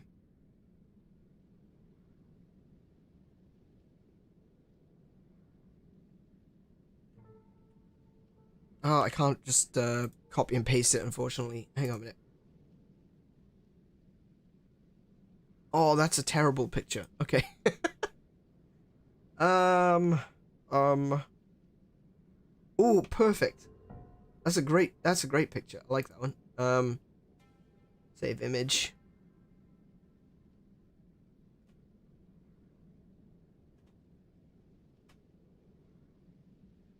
Because this is one of the first pictures I ever saw of them, right? These are a cryptid referred to as rods. Okay? They're just simply called rods. And what it appears to be is a long, glowing, some suggest it's insectoid creature with lots of wings, or an undulating wing down each side of its body, with most people coming to the consensus that it's not actually its own cryptid. It's an optical illusion due to shutter speed, frame rates on cameras, stuff like that. And it's just a regular bug that has flown past. But the way it's flown past makes it look like it's this long rod-like creature with lots of wings down its back. But then when you look at the firefly, it's a long dragonfly-like body with lots of wings down its back, and it's a firefly, so it's glowing. A lot of these pictures, when I first heard about them, it was around chasms. This is where you see them the most, is like on these deep caving expeditions. And the reason for that is because of the sort of camera technology that you use. When you're using a camera that sees in the dark, what you would often get on the camera are these rods flying past because they're at a slower, lower frame rate because they have a longer aperture time. So they'd stay open for longer, and you get all these appearances of rods in your camera footage. And what they've done, they've made it into Zelda as its own thing, as the Deep Firefly. This is so cool. New Zealand glowworm caves are also wild. Oh yeah, the glowworm caves. Also, there's for other things that look like this as well. Not just the glowworm caves, but there's the bioluminescent algae. I think it's off the coast of Thailand, I believe. And the sea just starts glowing like this bluey green color. But yeah, I love this. I love these references. I like it when games put cryptids in. The one thing that was drawing me to Fallout 76 was the fact that they were actually using cryptids as their monsters. That really impressed me. Unfortunately, that was the only part of the game that impressed me. Anyway, deep fireflies. Look at this. They're rods. It's really cool. I really like that. Brilliant. And now we're gonna creep through this swarm and pick up as many of them as we can. Come here, you. There we go.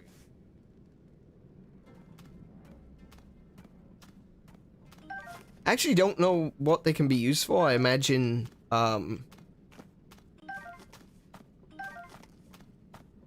for elixirs and things, but, not sure what they are actually used for. Multi-winged insect that lives in the depths. It excretes luminescent elements that can be cooked into an elixir, which will add a faint glow to anyone who consumes it. Ah, it's like the cave glowfish. Gotcha. So the cave glowfish is a fish that when you eat it makes you glow. So it basically just lights up the area around you. Yeah, no, it's a really, really good idea. Alright, so going that way.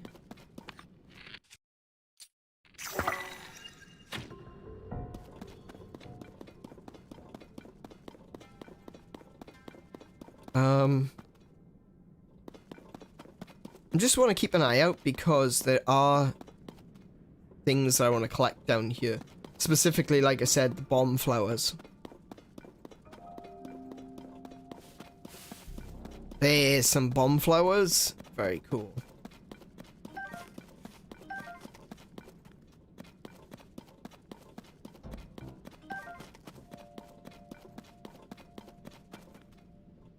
Alright. Actually, I'm gonna stick with just throwing them rather than wasting my arrows. It does mean I have to get closer up to the edge of the darkness, but that should be fine.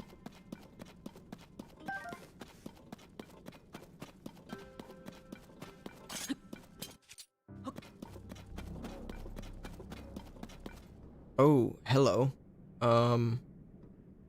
Right. Yeah. This could be interesting.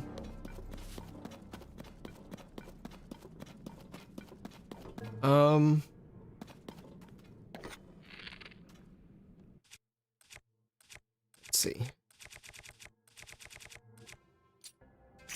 So this is a muddle bloom, and it confuses enemies into attacking each other.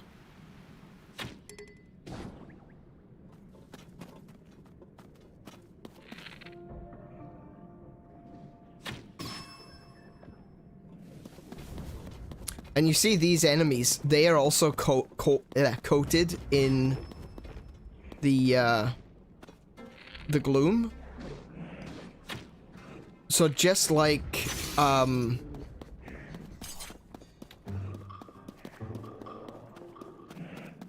just like standing in the gloom, these enemies will actually, reduce your hearts rather than dealing damage. Hey, come here. Good grief, he's throwing the whole bloody barrels at me. Oh, he's got a sword now.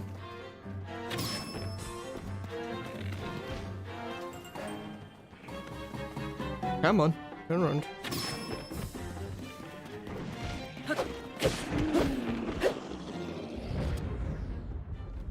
Traveler's sword. I don't have a rusty weapon, so Traveler's sword isn't gonna prove anything that I have. Goblin horns will, though. Have you fused an Aarakouda wing to an arrow yet? The range is wild. No, actually, I haven't. The only thing I've really used in terms of fusions has been the muddle blooms, bombs, obviously, and eyeballs. Oh, also, I use, let's see. I've used these because I had so many of them. I was using them as arrowheads, and it gives you like a plus, either +1 or +2 to your arrows. So yeah, you know, works as an arrowhead. All right, so now that we're here, actually, I'm going to drop a few of these around, so we can see what we're playing with.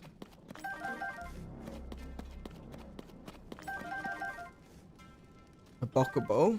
That's a pretty weak one. Oh yeah, of course. And this is the location for finding Zonaite.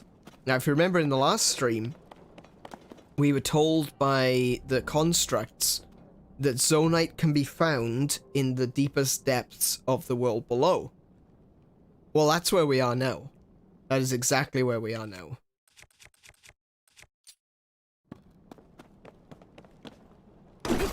And this is the best place for mining Zonaite, and we need a lot of it. So never miss the opportunity to grab all the Zonaite you can.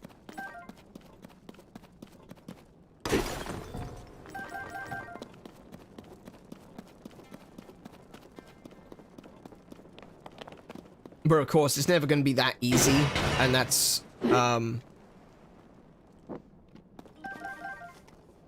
because the enemies are also mining the stuff, and I mean, it's gotta be good if the enemies want it too.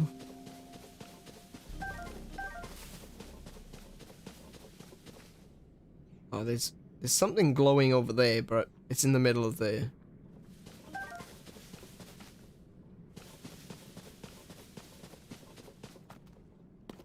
Sorry, I just completely cut off there. It's in the middle of the gloom, so yeah, it's not a particularly safe place to go collecting resources. Right, where are we heading? We're heading that way. Yeah.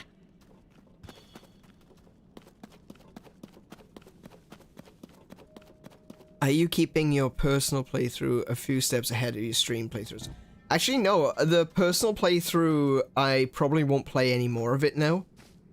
I was just trying to get a grasp of the game and different aspects of it before we started playing properly.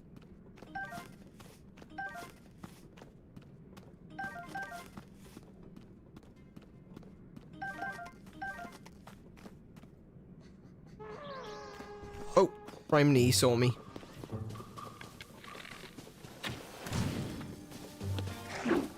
Nope, nope, nope, nope, nope, nope, nope. We're not doing this. We're not doing this.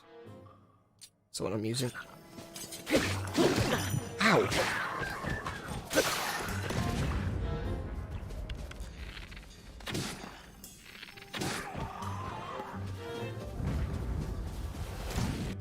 Okay, let's see.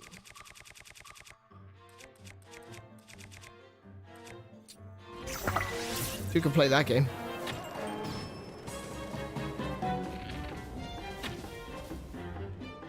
Right, fine.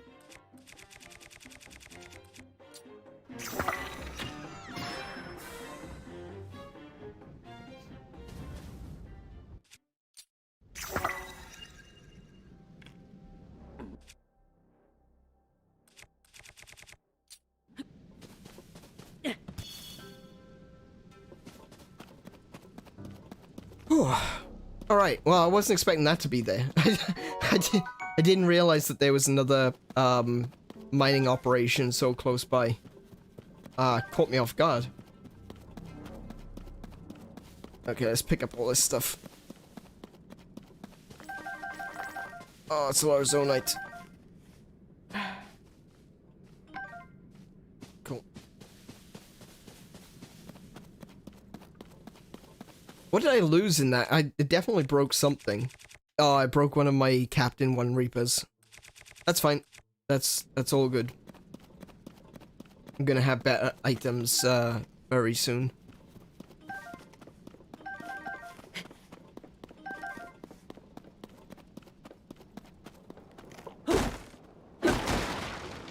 I find that fusing the eyeballs to arrows in the dark is really useful. Because it's really hard to judge distance. Like, even when you know that the, I can't remember what they're called. The flying doodads. Even when you know how large they are, it's, just a little bit more convenient to catch them, you know, because they fly around. It's not necessarily the easiest shot to make, and in the dark as well. Ooh, a large zonite. Nice.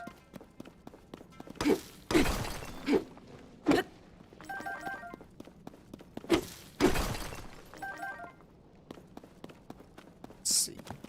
Oh, I was shocked when he picked... Well, I say shocked. I wasn't... I knew they can do it, because they've done it to me before. But, I wasn't expecting the Moblin to pick up the bloody explosive barrel and just throw that at me. That was a bit of a shock, to say the least.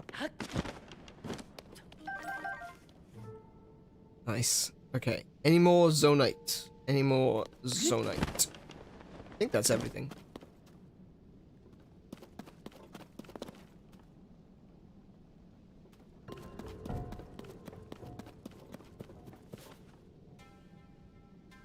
Need to find Hester and trade for inventory. 4 shields is not... No, absolutely not.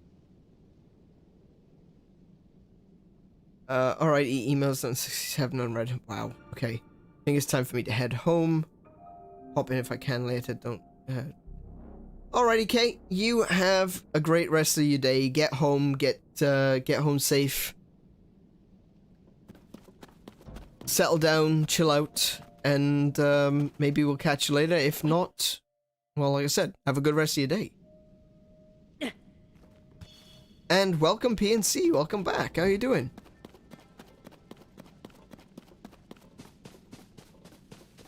Today, we are just continuing the journey of Tears of the Kingdom. Okay, I can see a glow over there as well. So there looks like there's another one of the gloom... not gloom roots. Glow roots. Kiko is on her way home, I believe. She'll be back soon. Ah!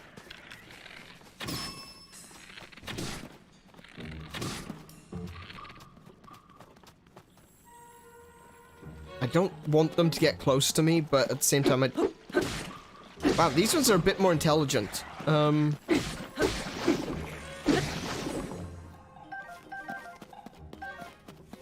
Okay.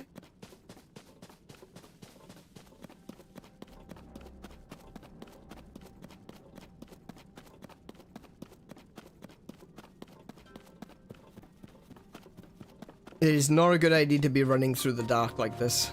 It's kind of like running around at night in Minecraft, but far scarier. Hey, Waggy Pants, welcome to the stream. How you doing?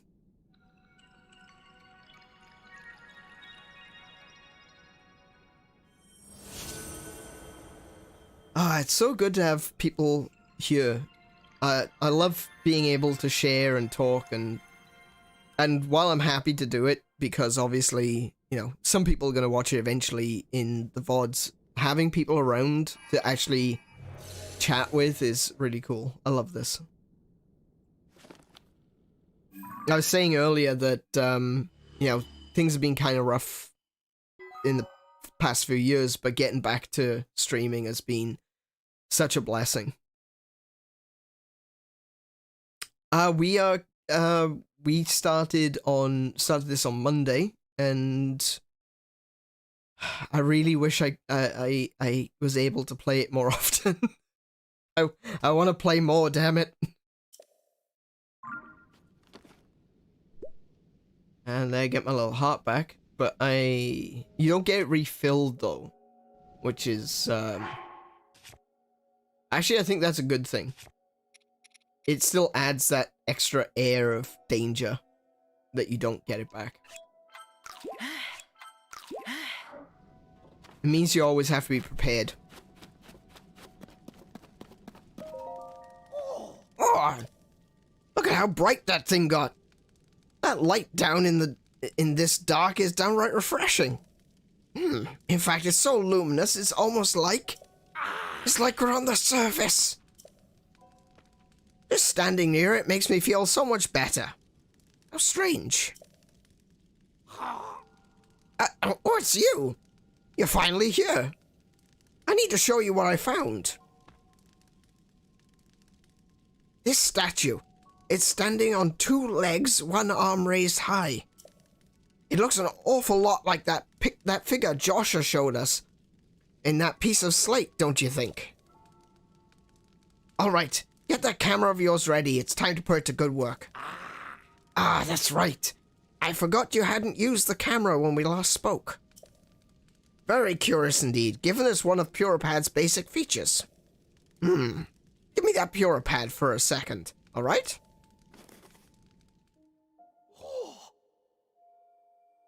No worries, Goddess Girl. You have a good night. Sleep well. You're having trouble with building? I've had a little bit of issues. I do find it a little bit fiddly, but I think I'm figuring it out. Your camera is locked, and so is your Hyrule Compendium. Hang on. If I remember correctly, you press this while you pull this, and then you tap that, and... There we go.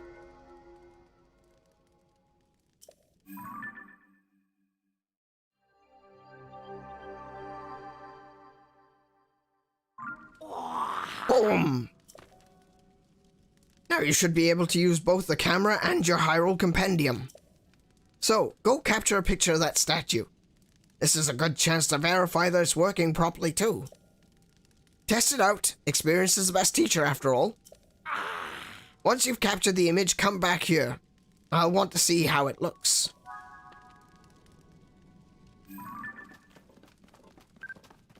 Statue with a raised arm. That's the one.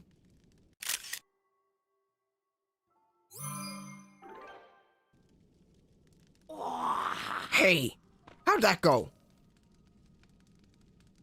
If you've captured an image of that statue with your camera, then hurry up and show me. I'd like to see how it looks.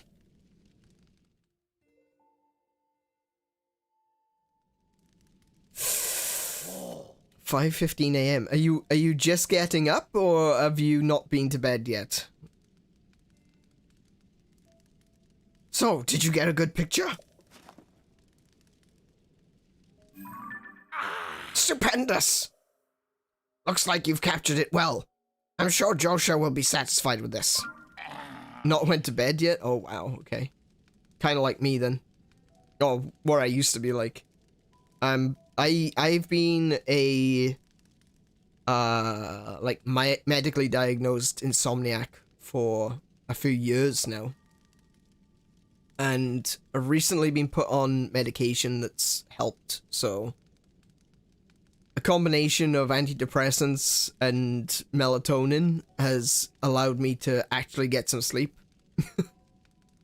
But last night they really kicked my ass and I slept for 12 hours. And then after waking up, I fell asleep immediately for another hour. So in total I slept 13 hours. I'm starting to actually worry that I've gone from being an insomniac to a hypersomniac.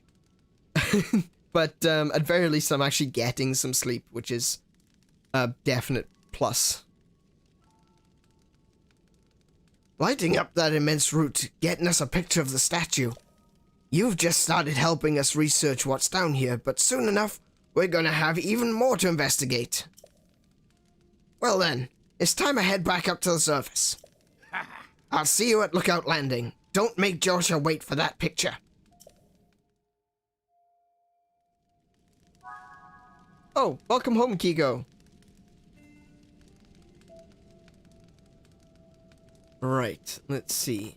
Is that where we came from? That is where we came from. Okay. So, there it is. I want to light that one. Oh, wait, that is the one I lit. Hang on a minute. That one. I want to light this one before we go, because... Oh. Oh my goodness, I guess there's so many of them. Alright, so what we're going to do is, we're going to go and we're going to, first of all, light that one. Then we're going to cut back through there and light...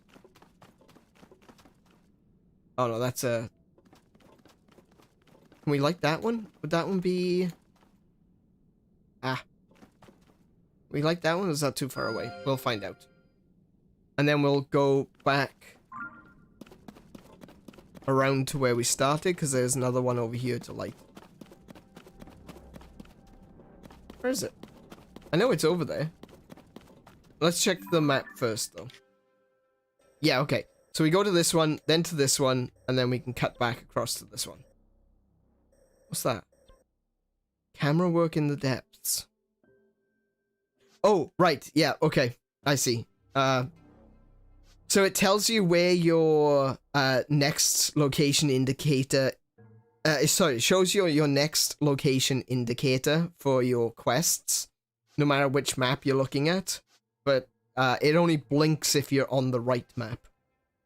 Okay. So, like I said, we're going to go over to this red one, then we're going to cut across to the blue one, then we're going to come back.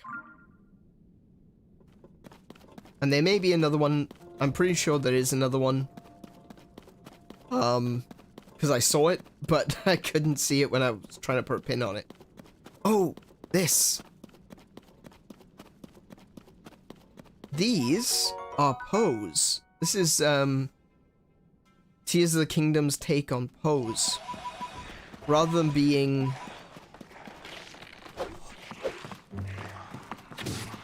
no. Damn it. Okay.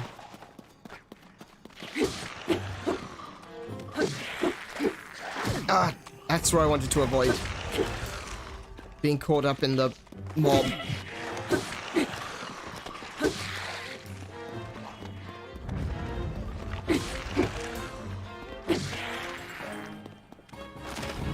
Oh, okay.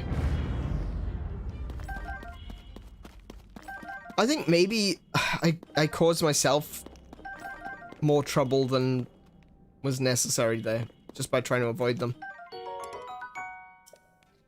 Okay, I need to go back to the light.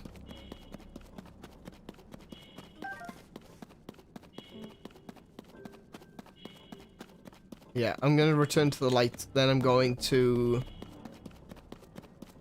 do that, start on that journey once again.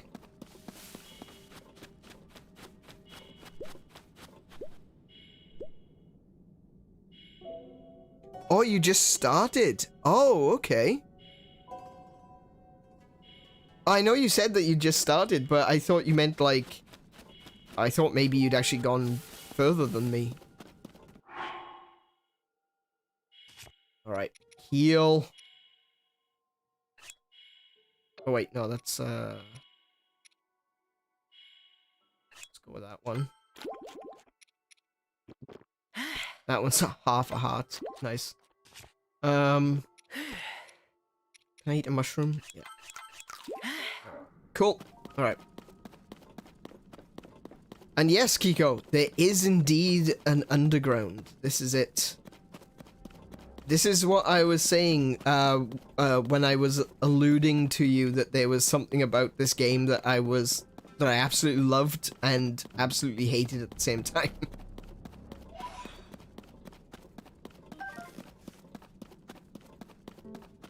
But it is really cool down here. The environment is awesome. There's really cool critters down here. Including these pose. Hello. There's another one of them statues.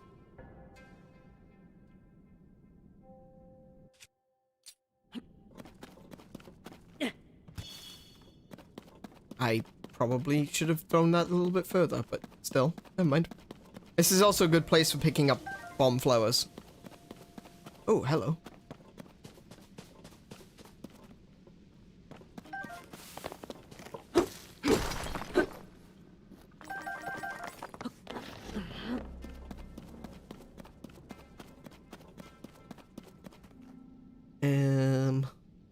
Where am I at? Yeah, suddenly the long development time is making sense. Yeah, absolutely.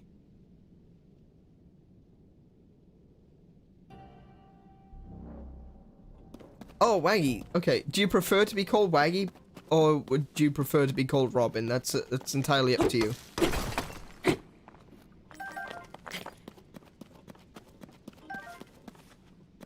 I tend to have quite the Magneto outlook on stuff like that. You know, remember the scene from X-Men 2? What's your name? No, what's your real name?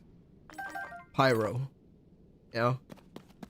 So I tend to have that kind of an outlook where it's the name that you choose is yours, sort of thing.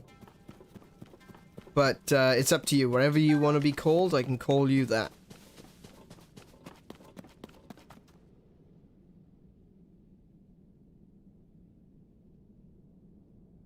Waggy? All good. Waggy it is.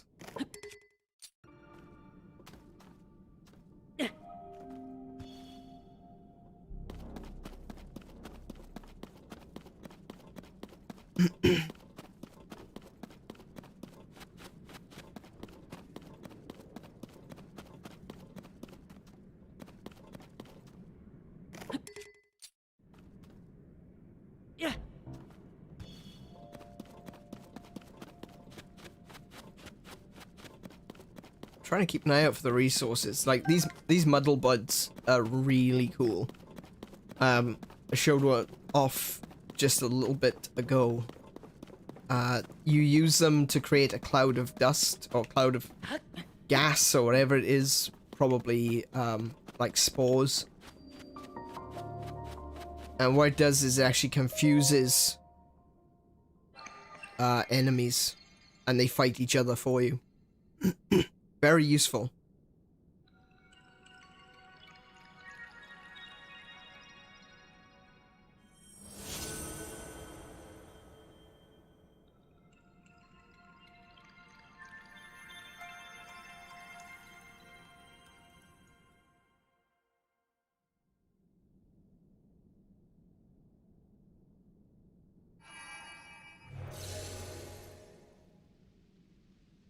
Right? It's really trippy. It's kind of crazy. But it's almost exactly as I imagined my underworld to look. Almost. There are some differences, but it's almost exactly what I had in mind.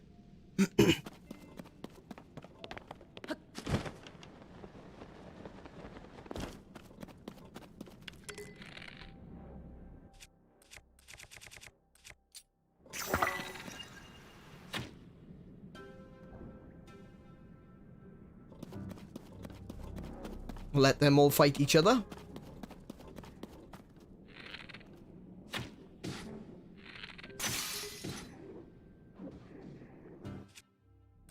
Ooh. Okay.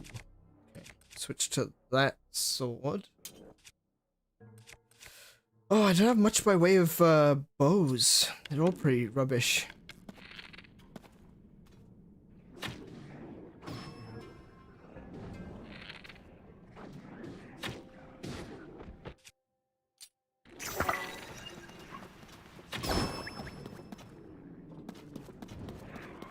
They will still fight me, because the confusion, what the confusion does is actually, oh, finally missed.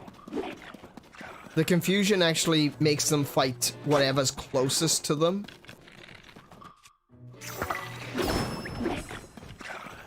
Ah. Which is still me in this situation.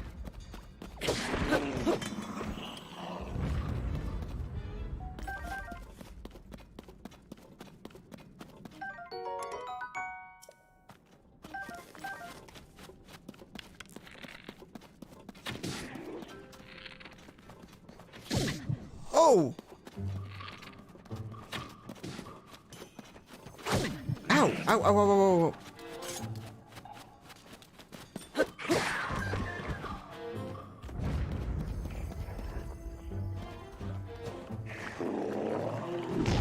Oh my goodness. Okay.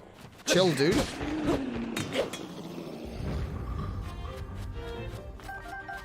Whoa. This is really punishing down here because of that ability that they have to take your hearts away.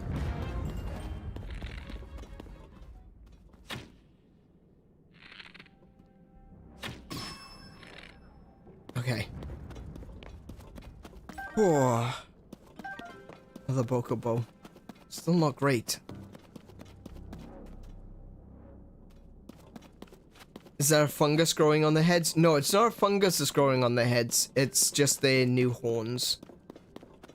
There is a lot of fungus down here, though, but it's this, it's this gloom, the malice 2.0. What it does is, instead of taking your hearts, rather than doing damage, it literally takes your hearts. So it reduces your max HP rather than reducing your HP. Which is a bit of an issue, not gonna lie. Come on now.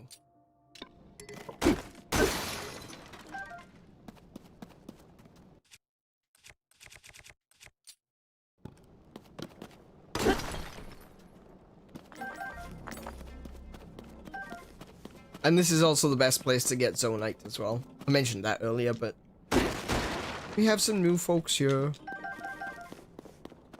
But these little cordyceps as well. Like, there's loads of cool little details down here in the depths. Oh, look at that. All that Zonaite is stacked. Ha!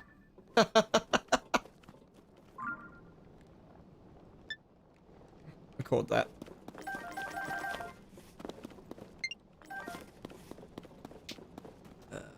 What else we got?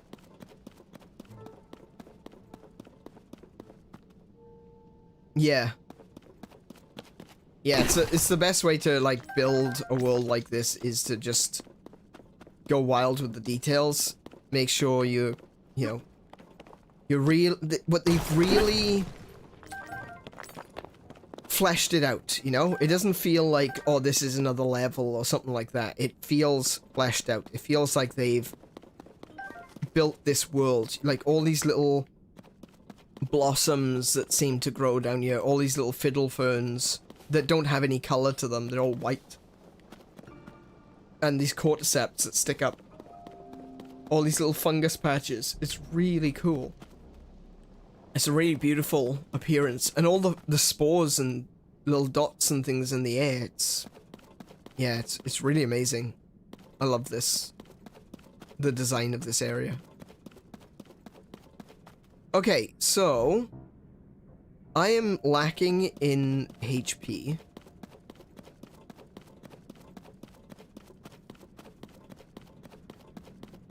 I don't really want to run through there. Oh, these things.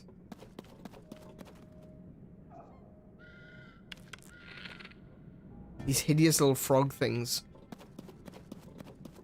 I think I can go around this patch of gloom.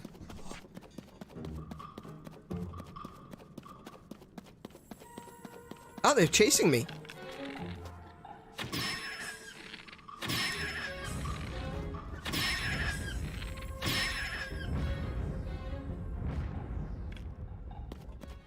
Okay. So they're really useful as well. They drop Zonite and they drop Bright Bloom Seeds, and the Bright Bloom Seeds are what I need to be able to continue moving in the dark.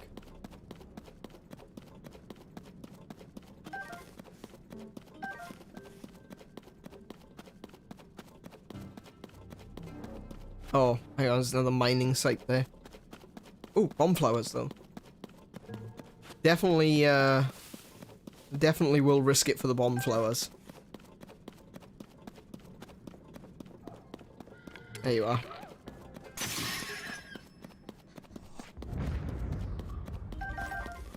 There's another one, I think. Was there another one? Oh, it's just a rock? It was just a rock.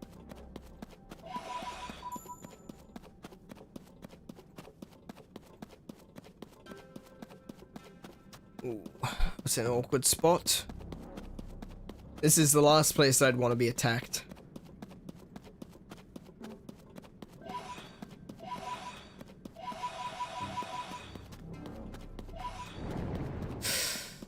Chill.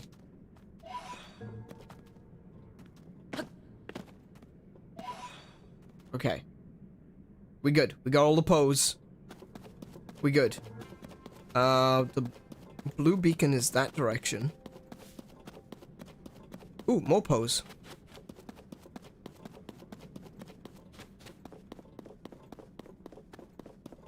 Faces in the trees?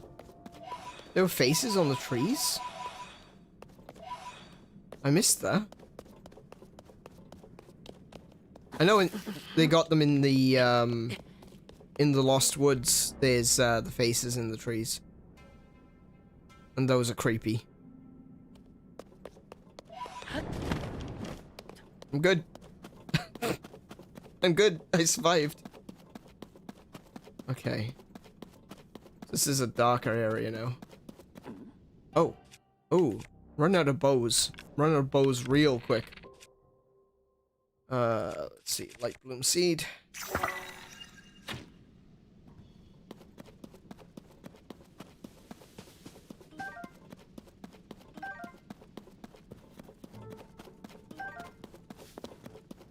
Okay.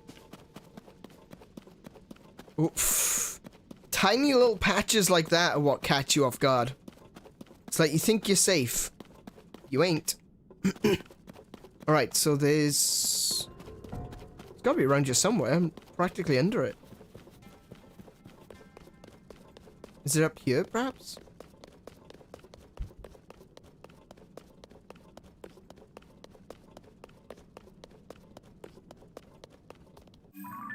Well, I'm over the patch where I thought the...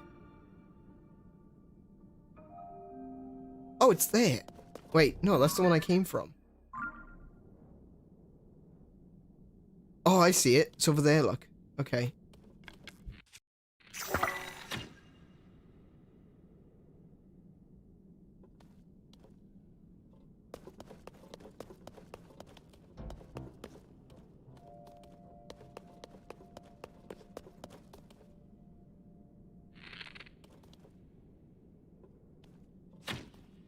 Oh. Bit higher than I thought. Alright. I'm gonna switch over to an eye for this one. No.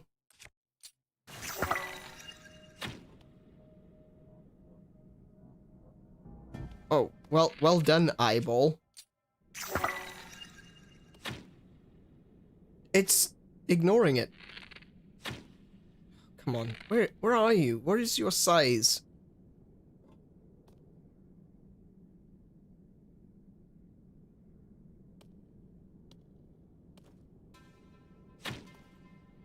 I can't get an idea on the size of it. So, yeah. The eyeball should lock on. Hang on. Let's just take these guys out. Yeah, it's completely ignoring it. Screw it. Okay, I'm running out. I'm gonna waste my arrows if I do it like this. At the very least, I can get an idea of where they are based on my arrows.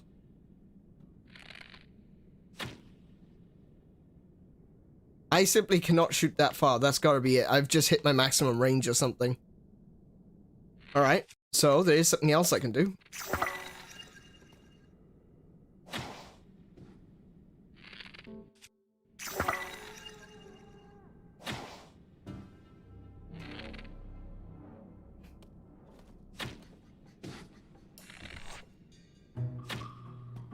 He's under me now. Oh, right. You coming to get me? Come to get me. There we go. Sorted.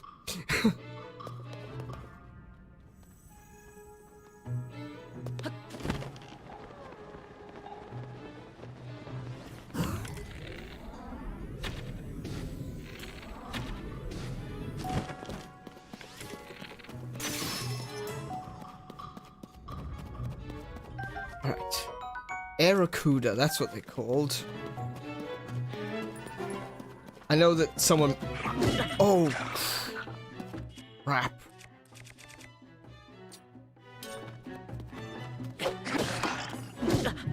Damn it!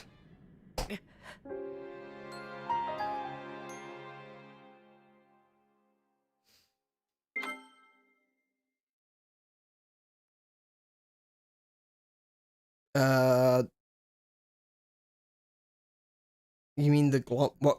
The gloom creatures. Thank you for placing me so close to them, game. I really appreciate you doing that, game.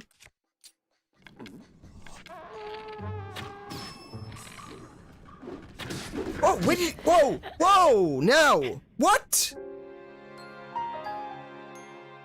He wasn't there last time?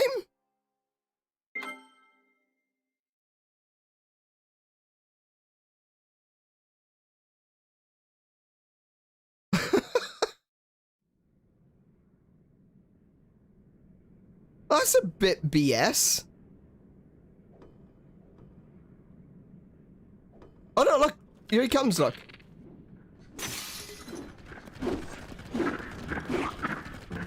This is a little unfair, not gonna say. Oh my goodness. Right, okay. Why?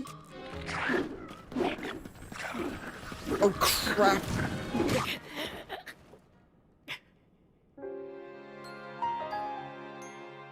That's a tad BS there, where this enemy just comes running out of absolutely nowhere.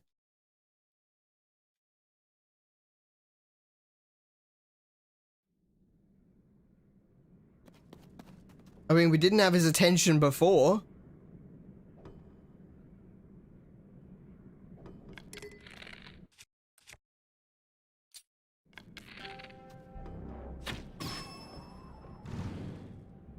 Wow, that was a waste of those fruit.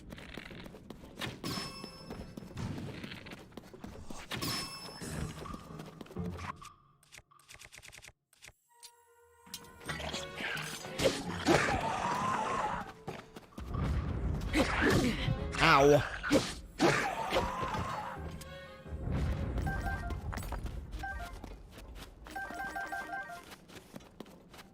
Is he still coming? Oh, I can see him. Wait, that looks like a moblin.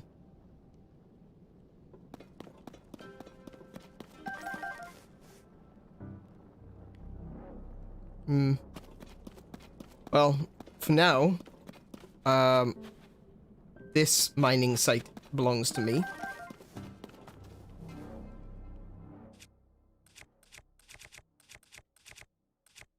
Okay.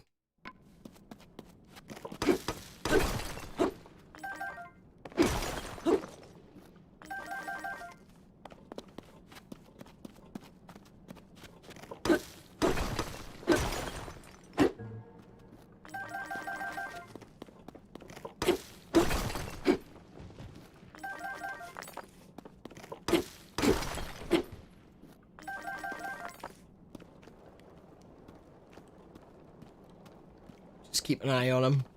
Just keeping an eye on him.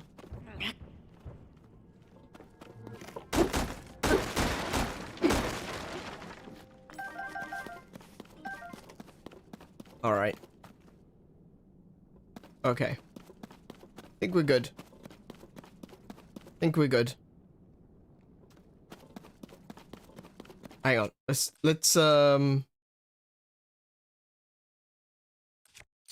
Let's use that one.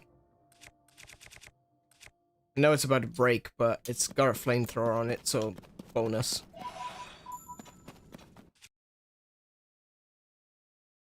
Let's see.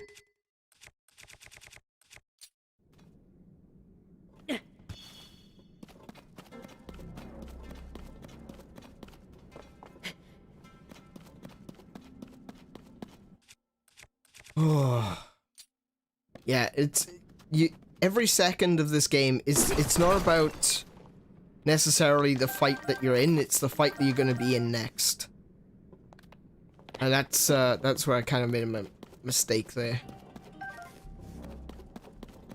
It's always important to be prepared for what's coming next and not, you know, sit there thinking, oh well, you know, I'm just going to run this way with my mining hammer. That's not going to work because you might encounter something along the road. Yeah. Even when you're revealing light like that, or revealing the map with your light, that can actually spawn enemies. Like the stall blooms will pop out of the ground.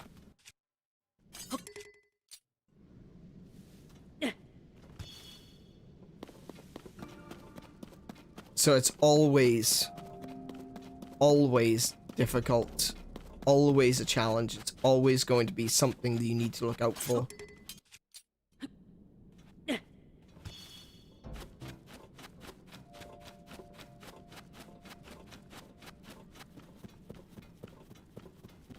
Yeah, the underworld is so good. It's a really cool area. It's got its difficulty. There is some BS moments. Like obviously, I don't even know why that one bokoblin was able to see me, even though it was from a completely different mining site. I don't think it should have been able to see me, but whatever. I suppose the light elevates your visibility just as much as it elevates theirs, but still, that was a bit weird.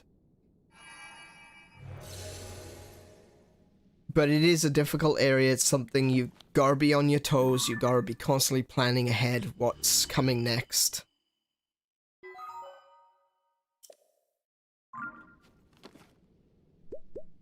Because otherwise you are going to be caught off guard. Like I was.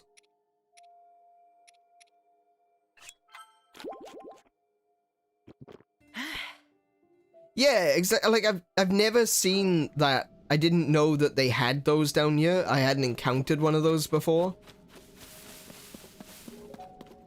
And then suddenly it's just like, oh yeah, and by the way, I'm charging you now from a distance that you can't see me. That seemed a little bit much. But, yeah, no, that's definitely something to consider. Interesting. We have here...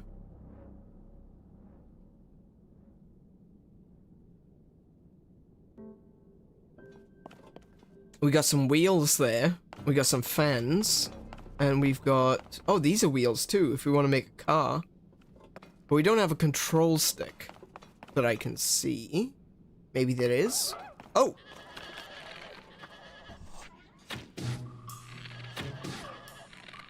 Oh, wait.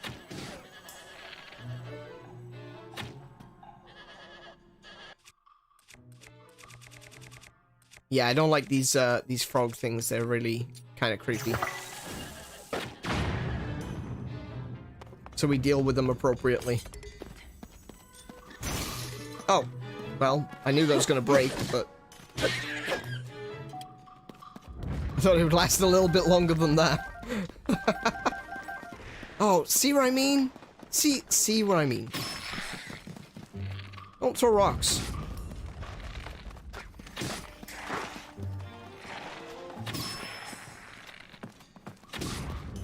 Can you please go down?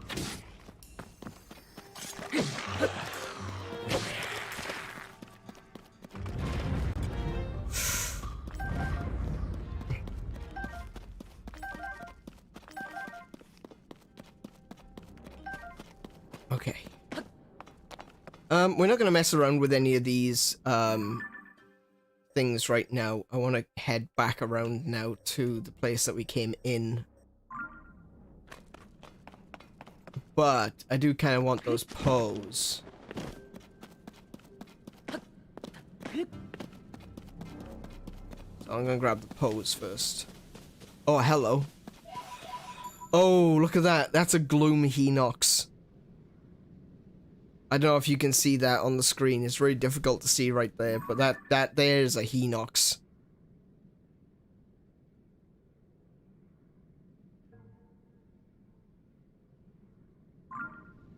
We're gonna attempt to not wake him up. But I do want to go around.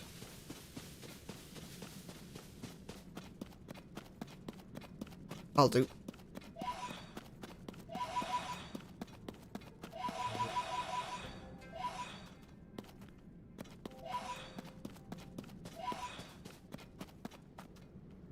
Oh, come on.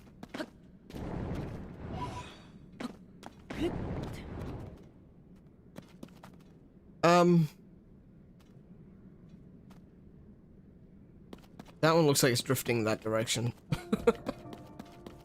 Oh, there's another one of those seeds as well. Roots, I mean, not seeds. Now he's drifting back in that direction. Alright, fine. Forget it. You don't want to be picked up? I'm gonna leave you here.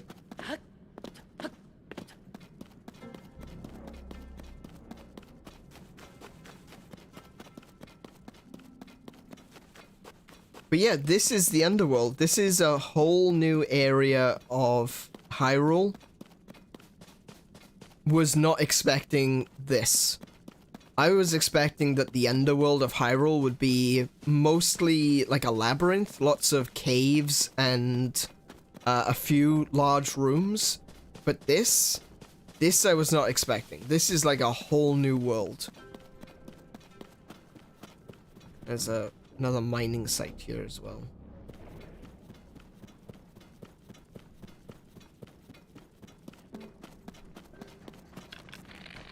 Oh, he's armored.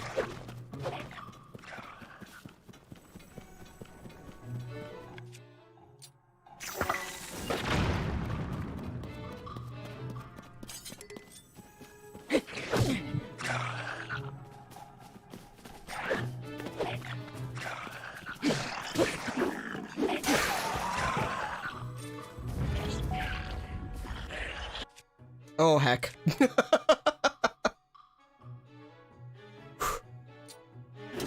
Ah, damn it. Wasn't quick enough. Oh, I'm out of a shield as well. Oh, that's why.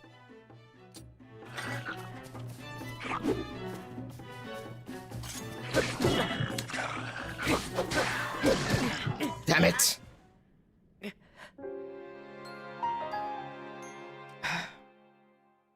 I want to show you something. Watch this now.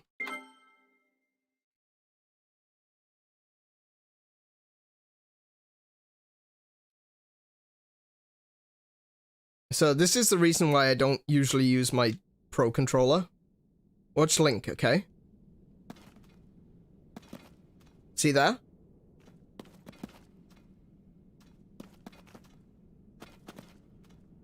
See that?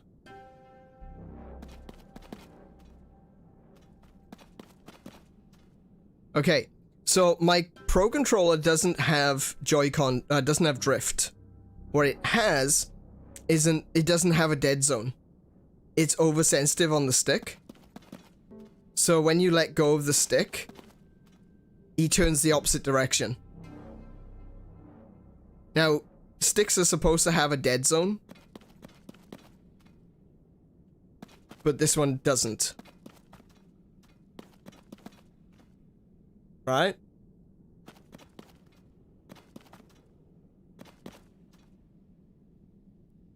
And that can get me into so much trouble.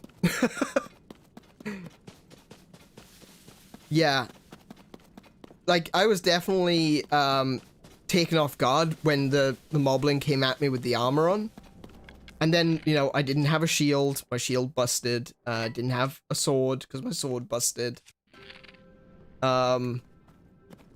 Yeah, I was definitely freaked out and didn't know what to do, but every time I was trying to dodge, I was either dodging in the wrong direction. There he is, look.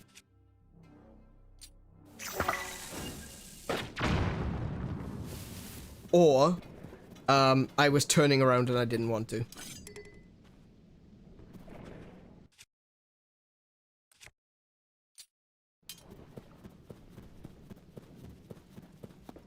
So this is the reason why I don't usually use my Pro Controller.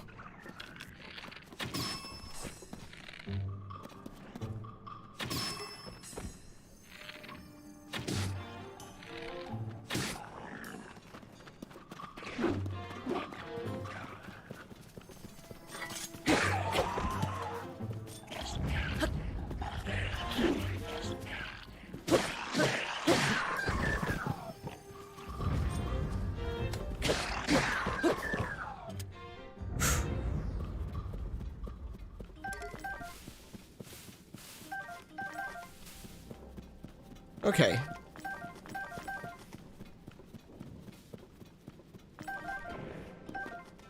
Wait, is there another one? Yes, there is. Okay, it's two of them. Two more. Travelers sort of be useful. I'll drop a hammer. Pick up another traveler's sword. It's another hammer. There's always going to be hammers around, so I don't need to worry too much about that one. I want to make another usable weapon. I probably have... Actually, do you know what? I probably have something better than that. Got a Moblin Horn if I want to make a hammer. Actually, do you know what? I don't have anything better than that. The Captain Construct Horns are my best bet, actually. So, I will drop 2 of those. Because that one's about to break. I'll use my Soldier Broadsword. Make that. And... that's a good one, an 11. Good. There we go. Okay, we're going to break this one on someone's face, and then we're going to switch.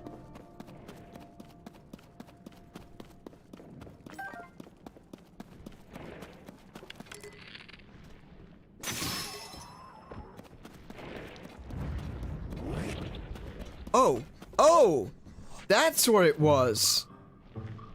A gloom like. Right. Ooh, ooh. Remember when I said we're gonna break one on someone's face? Well, it's gonna be you, mate.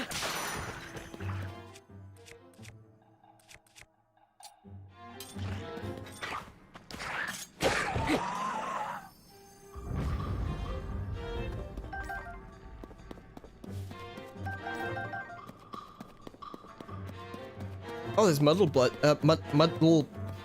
buds everywhere around here as well. So that's that would have been useful. Could have used one of those. Mm-hmm.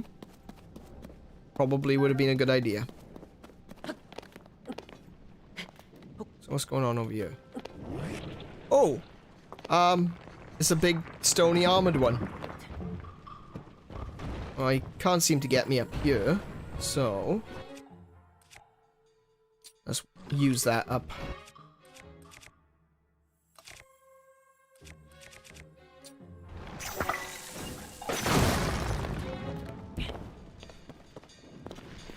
Now, I think they can still spit boulders, even though, yeah, even though it's no longer a rock one, it'll still spit boulders at me.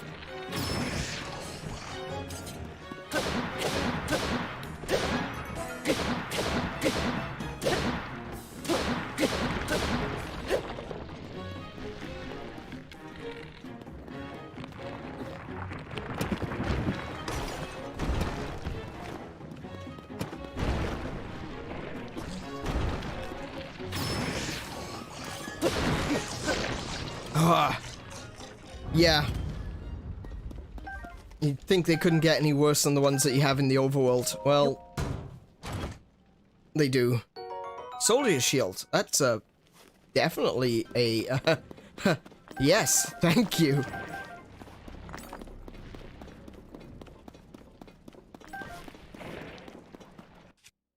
I'll take that hammer.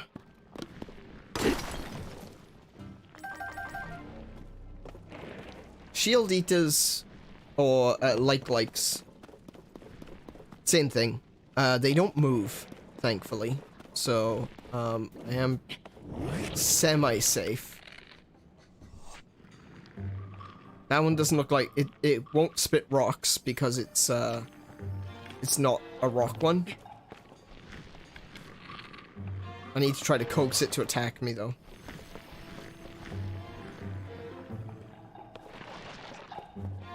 It's like playing chicken with a Lovecraftian horror. Oh. Change, please. I want the other weapon. That one.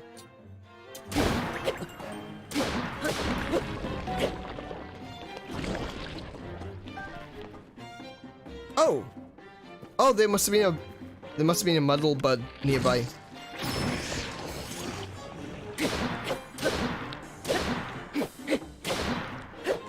Ah, this is such an awkward place to be fighting one of these.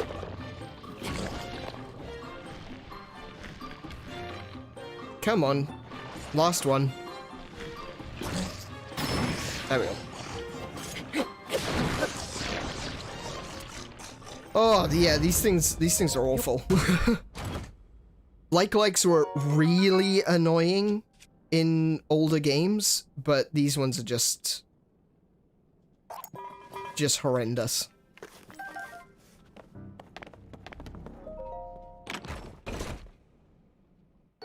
Oh, nice. Like, they're not too difficult to fight. They're pretty straightforward. But it's the, yeah, they're really off-putting. Right, where am I? I want to head north. That way.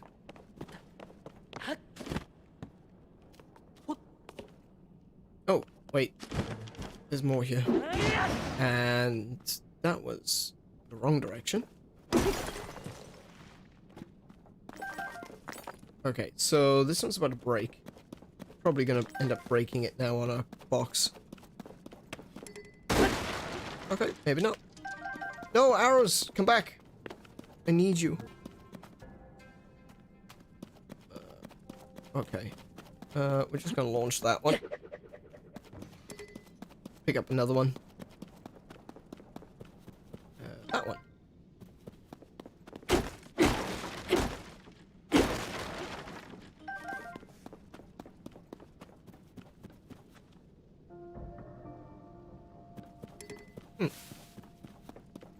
Yeah.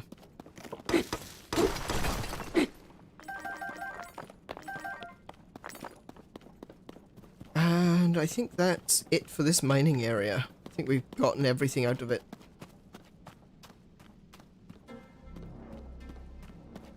By the way, sorry. Oh, Breath of the Wild and Tears of the Kingdom, those are the next step in Zelda adventure games, right? B, will Breath of the Wild, Breath of the Wild is an adventure game and it's a horror game. Yeah, these are basically the next step. Oh, there is more. Nice. I'm gonna be perfectly honest, I do kind of hope that they go back and they start doing some of the older style Zelda games as well. Just because they're gonna be doing more of these open world adventure games. Well, I would assume they would, seeing they sell really, really well. I wouldn't be surprised, in fact, to find that we'll get another Zelda game on the Switch. I'm not making that as a prediction or anything, I'm just saying I wouldn't be surprised. Seeing as they've got, you know, the overworld, the underworld, and the sky all made. It would not surprise me if they did more in this world. In fact, it would surprise me if they didn't.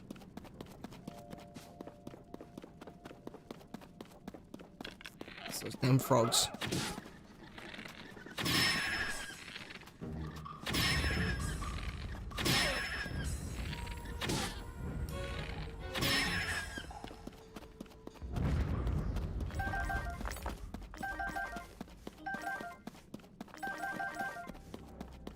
But I do hope that in between doing more Breath of the Wild has. That is a talus. That is a talus. No, absolutely not. Not even once. Not even if you paid me.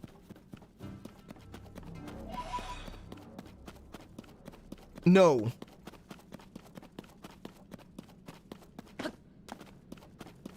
Anyway, as I was saying, yeah, I reckon they'll do more in this world. It would surprise me if they didn't.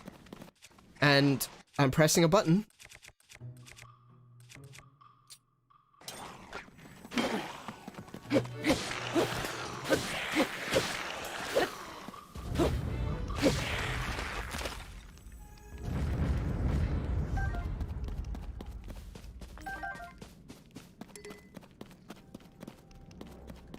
But I would like them to do more traditional Zeldas as well. Because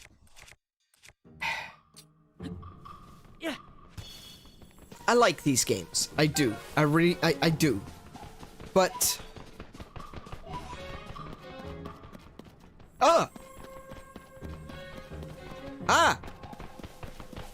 no! Go away!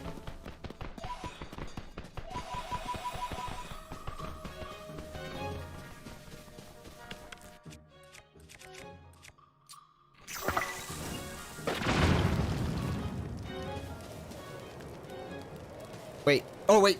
Is that another bomb flower? I think the other bomb flower already exploded. Yeah, it did. Okay, cool. I still prefer traditional Zelda games. I like the... I even would go as far as say I would like to see more top-down Zelda games. I want to see... maybe the Oracle games getting a remake in the style of Link's Awakening. And I would just generally like to see more of that. Just because we have this bright new hotness doesn't mean that the old ones are terrible. You know, it doesn't mean that they're outdated. I don't think one type of game mechanic outdates the another kind of mechanic.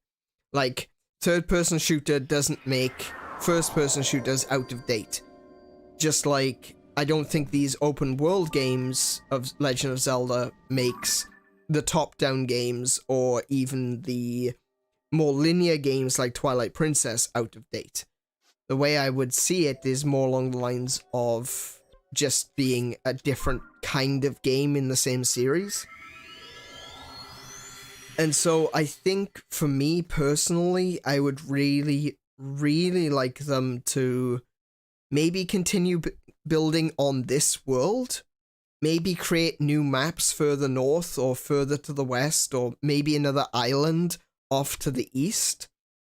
I'm good with that. If you want to just keep adding to what we have here, definitely all for that. But please don't ignore where the games came from. Don't ignore the original stories. Do not ignore the original ways of playing, because there are people who want that as well. I'm one of them.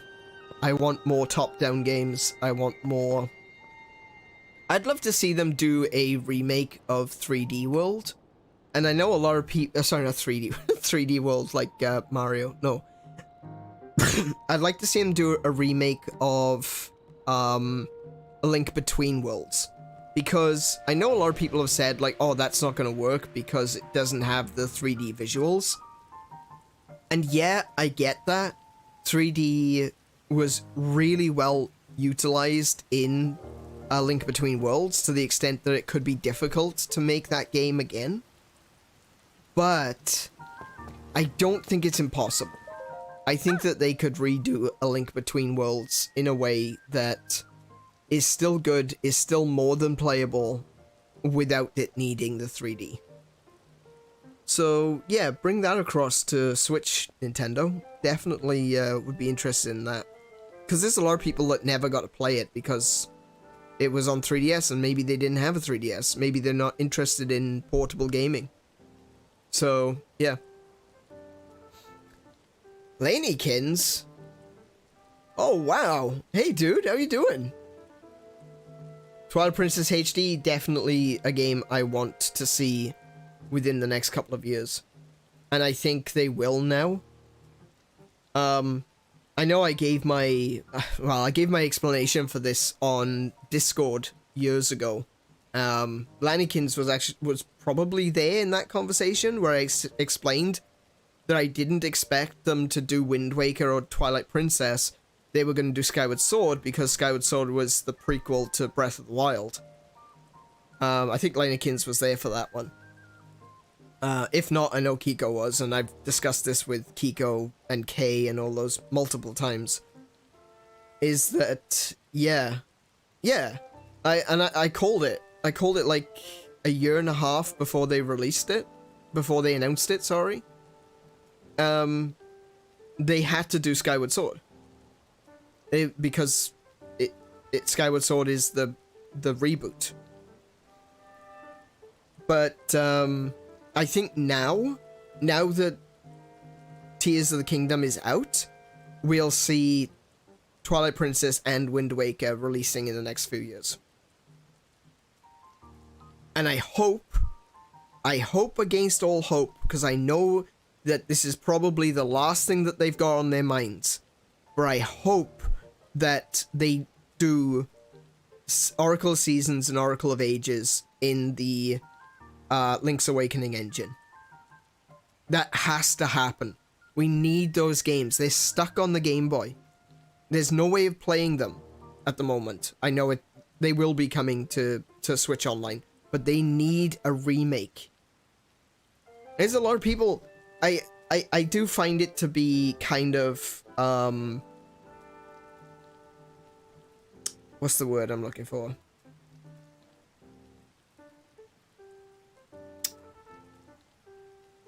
What's the word?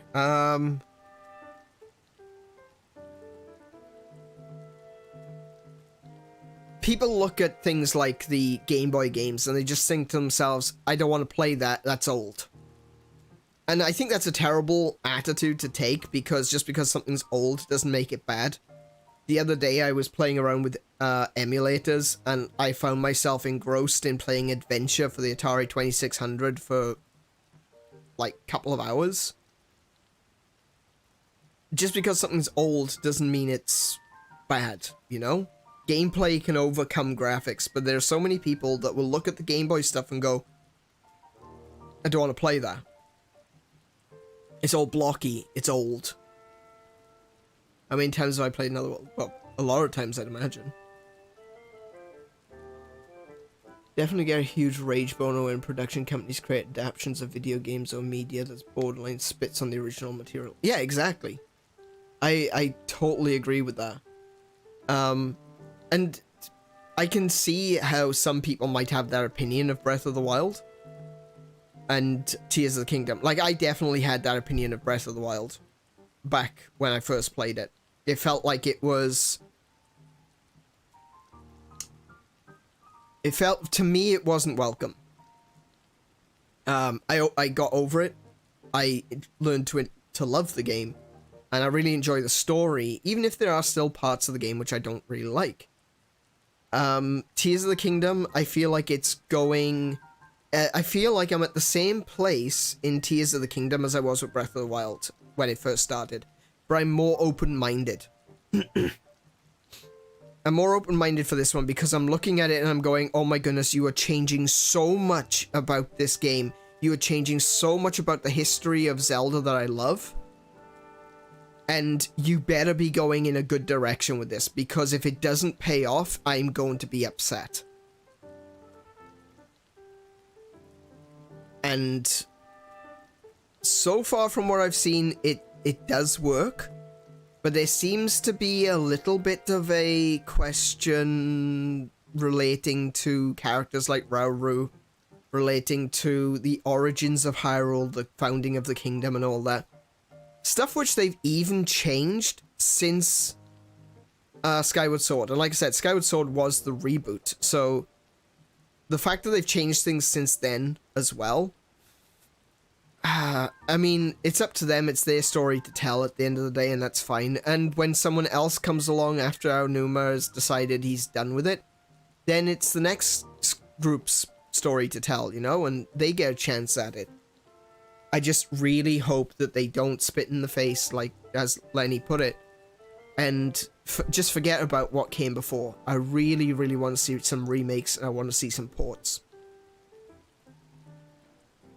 Tears of Gamers Wallets, more like, yep. I'd like to play quite a few games that come out, but nowadays I'm sticking to Fortnite and Roblox because it's free. Yeah, no, I get that. The Halo TV show, for instance, the writers and producers were boasting the fact that they'd never played the games and that they were never going to. That was the other thing, is that they were going off about how much they didn't care about the games, that they weren't interested. They just wanted to make Halo. But in the end, there's so many references to Mass Effect. If you actually watch the Halo series from the perspective of it's a Mass Effect series with a mod to put Halo armor in, you know, the Spartan armor into Mass Effect, it makes more sense. It's a Mass Effect series with Master Chief. That, yeah.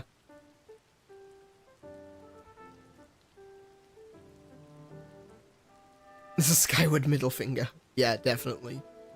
Why would anyone brag about that, though? It's like saying I'm an enormous tool. Yeah, I mean, it's not so much about bragging, it's more just along the lines of, I'm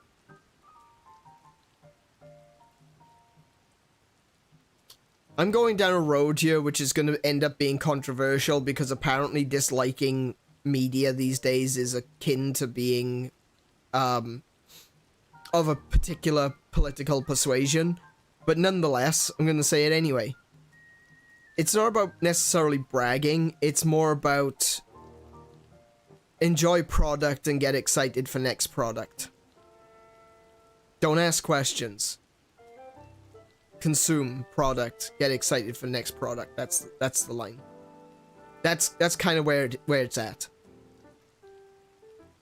And I don't think that's necessarily the case in gaming these days, but I feel like there's a big push from those sorts of minded people into the gaming space. You see it with people like, you see it on places like Reset Era, you see it on places like Kotaku and Polygon, that there's a certain emphasis on, no, this is what the product is, therefore you must like the product, or you are some kind of bigot. And I don't subscribe to that. Everyone has the right to have an opinion on something, whether they like it or not. And hey, you know what? If you came in here tomorrow and saying, oh, Link to the Past is the worst game I've ever played, it's disgusting, it's terrible, it's awful, it's blah blah blah, the graphics don't hold up, blah, and you want to rage on about Link to the Past, which is by far my favorite Zelda, go for it. That's your right. Hey, if you dislike it, you dislike it. It's still my favorite, and what you say isn't going to change my mind. But that's your right to say it. I think changing the background setting of the lore is unavoidable since Zelda's time is, since the Zelda time always figures out the gameplay loop and adding story into it.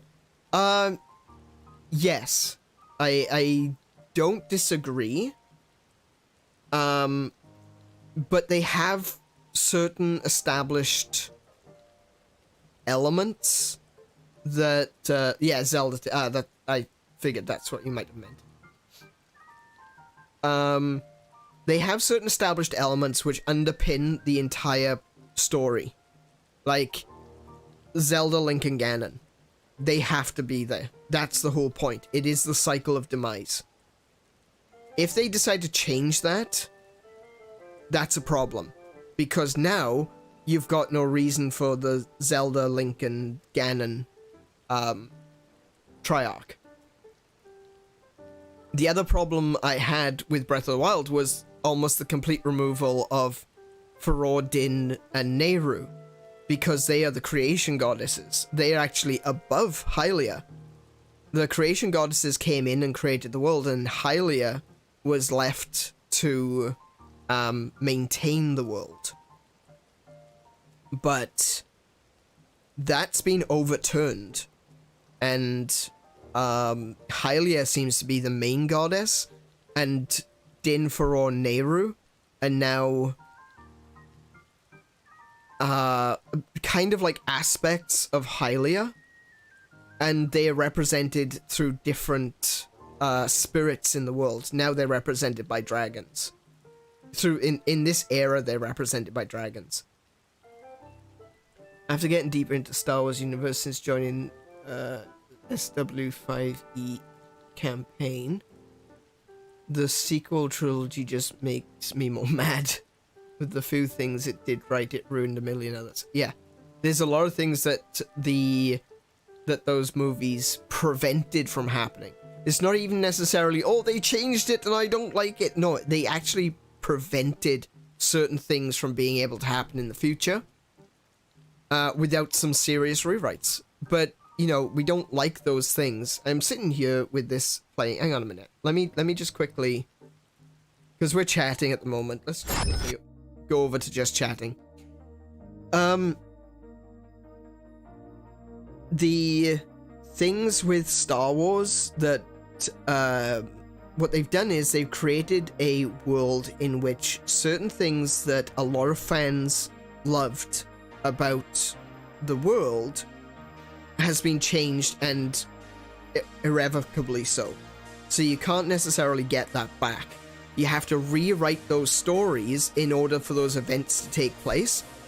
But it's not the events that people care about. It's the story that went with it, right?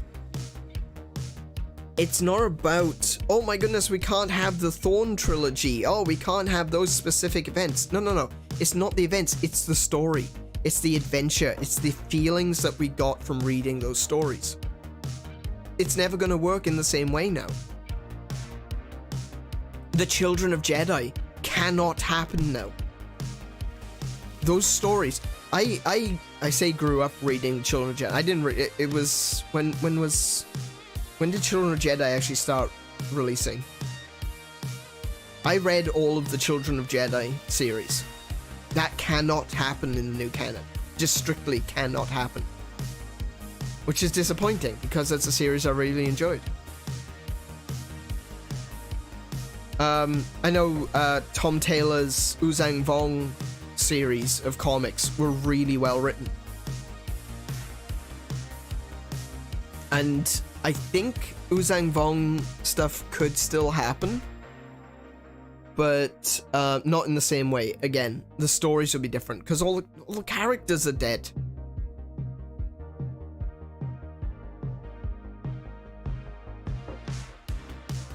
But yeah, okay, I'm starting to rant now, and that's why I kind of changed it away from the Zelda thing, because we're just sitting on the Zelda thing. A lot of the Luke Skywalker post-movie stuff was retconned. Yeah, it was completely retconned. It was taken away, more accurately.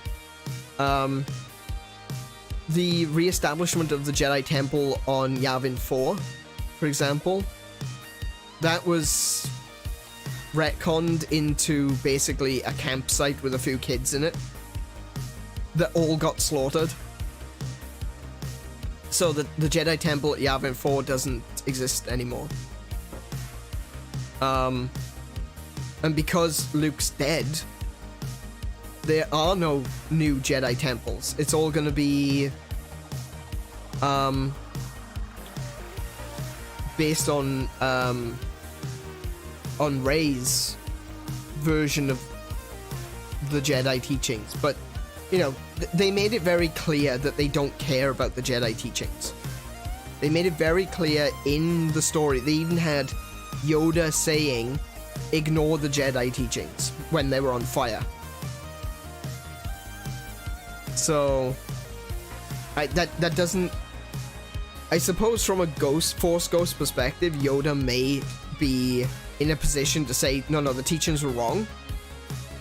But we didn't have enough time to explore that.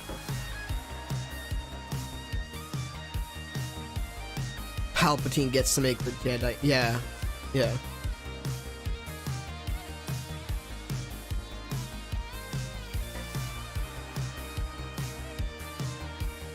Yep.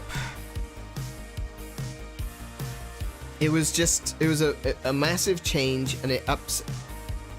Look, I've got no problem with changing things.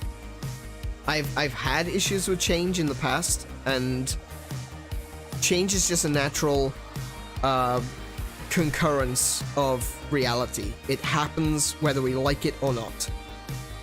And with every new telling, with every new story, something's going to change. And sometimes people are going to like it, and sometimes people aren't. But there needs to be a balance struck. Yes, you want new people to enjoy your series, but you also don't want to alienate the ones that are already ingrained in the series. And I feel like that's where Star Wars kind of went wrong. I also feel like that's where Star Trek has gone wrong. And I feel like if Tears of the Kingdom does actually end up basically rewriting all of the history that we know of Legend of Zelda, and basically saying, yeah, you know, all those games that you love, well, they don't exist anymore. That could be a problem. I feel like I'd be upset by that. But I'm willing to let it slide to the extent that I want to enjoy this game for what it is, in and of itself, and acknowledging that ultimately, if I don't like it, I can just go and play Twilight Princess tomorrow. I've still got the game. It's not like Nintendo have come to my house and burned all the copies of Twilight Princess. And when I say all, I mean all, because I have multiple. It's not like they've come along and they've destroyed all my copies of Wind Waker, or all 1, 2, 3, 4, 5, all 7 copies of Ocarina of Time that I have. So if I don't like Tears of the Kingdom, if I don't like the Breath of the Wild continuity or the Skyward Sword continuity, if, you know, I feel like Skyward Sword kind of fits into both continuities quite comfortably, but yeah. So if I don't like this continuity, I can ignore it and just move on and go back to playing Link to the Past every year or so, because that's the game I love. And if other people like Tears of the Kingdom, then cool. The concern I have isn't necessarily about the games that have released, it's about what could be, or what I should say can't be.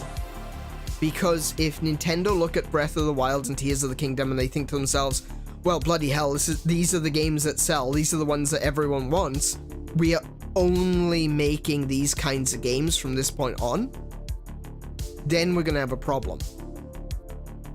Because I don't want just more Breath of the Wild. As much as I enjoy Breath of the Wild now, and as much as I enjoy Tears of the Kingdom as much as I've played, I don't want it to be just Breath of the Wild and Tears of the Kingdom. I don't want the next game to be another Tears. I want them to go, okay, we've done this now, it's fun, let's move on. That's how I felt when the Ratchet and Clank movie / came out. Oh, yeah, I forgot about that. Initially rebooting the entire franchise and raising all that came before it, then thankfully Rift Apart fixed it. Yeah. Yeah. And I want to believe that Tears of the Kingdom is basically going to fix some of the timeline issues. Personally, I don't think that there are any timeline issues with Legend of Zelda. It all makes sense to me. But yeah. Your chat broke? Oh dear.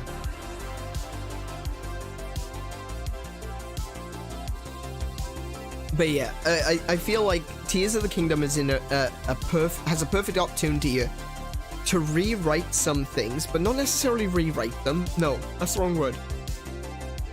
Recontextualize.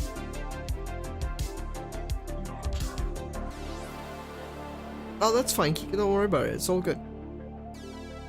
I mean, my stream is included in this little discussion, rant, wherever. If there's parts of it you don't like, you can skip it. It's all good. It's not a big deal. But, yeah. I mean, Tears of the Kingdom, I feel like, is in a really good position right here, where it's referencing a lot of stuff which I really want to know more about. It refers directly to the Imprisoning War, and that is mind-bending to me. And it seems to be recontextualizing a lot of the concepts that we've seen in A Link to the Past and Ocarina of Time. Recontextualization, I'm okay with that, because it doesn't change anything. It just changes how you view it. Alternatively, however, it is also possible for Tears of the Kingdom to simply wipe the slate and go, well, this is the continuity now. Then I'm going to be a bit concerned that future games are going to follow this continuity that maybe I don't like as much. So that's basically where I'm at. It's not about this game.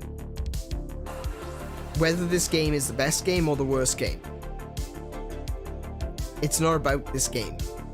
What it's about is, if this is, in my opinion, a game I don't enjoy, but Nintendo sees that it sold super well, and they're gonna make more of this game, that's where the problem is for me, because it basically cuts me out of the future Zelda continuity.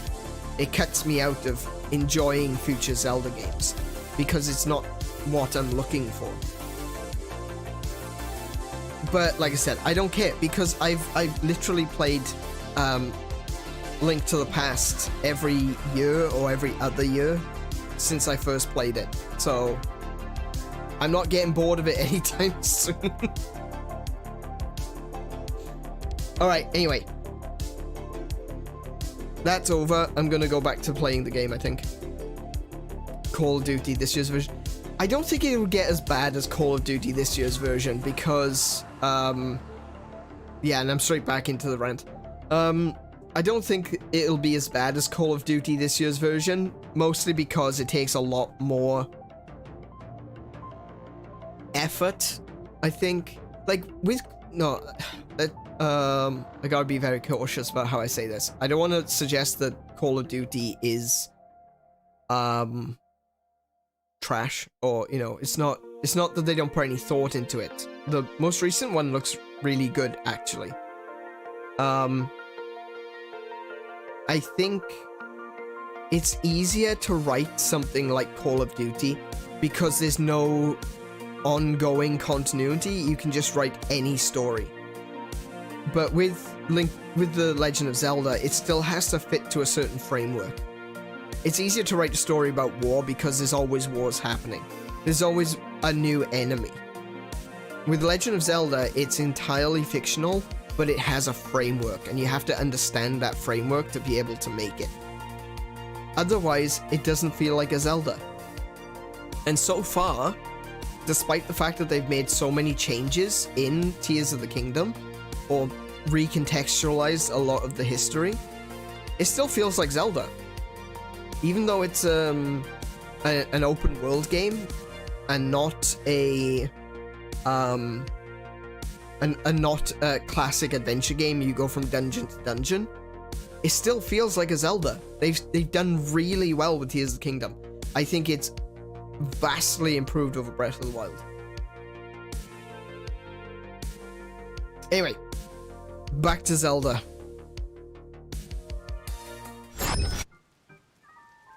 Hiya, Linky. Popping by to make an appearance? I don't see any visible injuries, so you must be holding up okay out there. Have you made any progress on investigating the 4 regions like I asked? No. There's another village that might yield more answers. Okay. Oh, Kakari. No, we've already had this conversation. Okay. Okay. Okay. Okay. Okay. Yeah. Okay. Okay. Yeah. Goodbye. Check it. Check it. I'm talking to the wrong person. I need to talk to Robbie. There we go. Ah, you! Show Josha that picture that you took of the statue. The figure matches up pretty well, and it looks darn cool, too. Hey! This is it. This does match what's on the fragment. Yeah. Thank you, swordsman. Just like on that slate, this figure must be showing people some sort of... whoever they were. Which confirms my theory that people lived in the depths.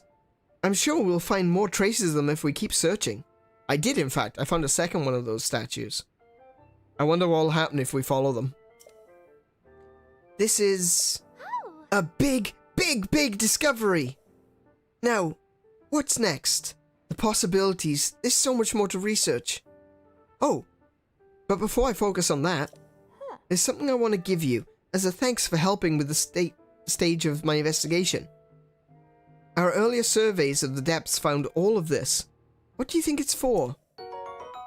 More Zonite. Yes, please, thank you very much. I feel as if these contain some kind of strange power. Like, maybe it's energy for something. Anyway, they might help you on your search for Princess Zelda, so hopefully you find them useful.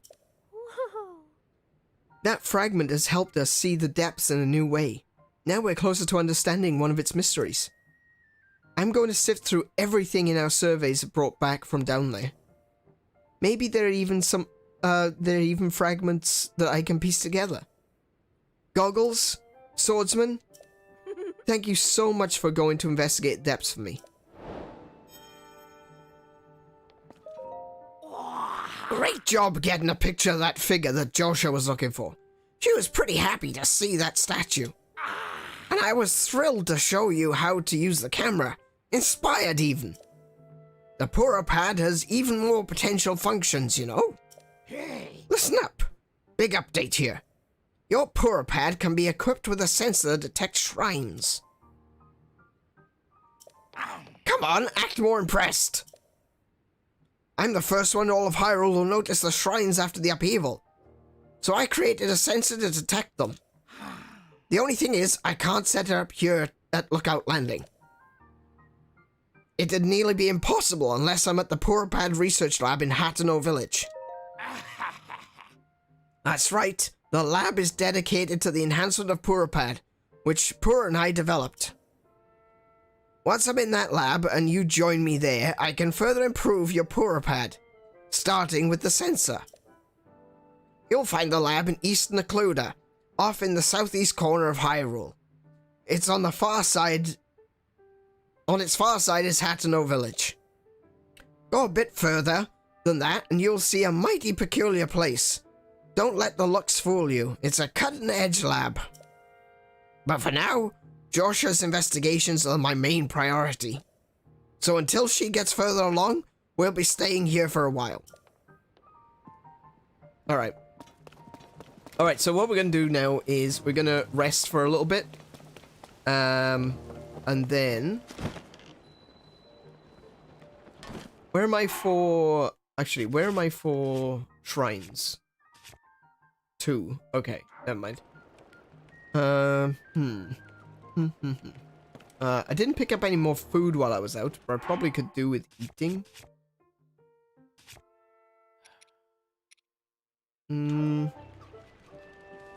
Right. Right.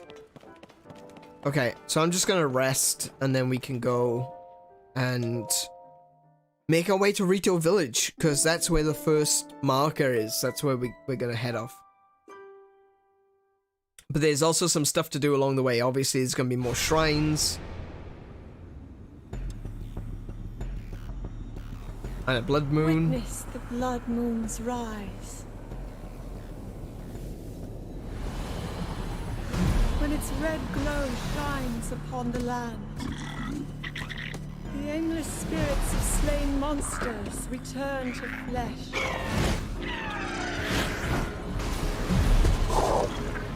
Just as they did in a war long past. The world is threatened once again.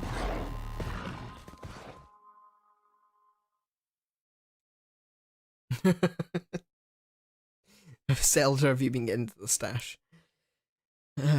Yeah.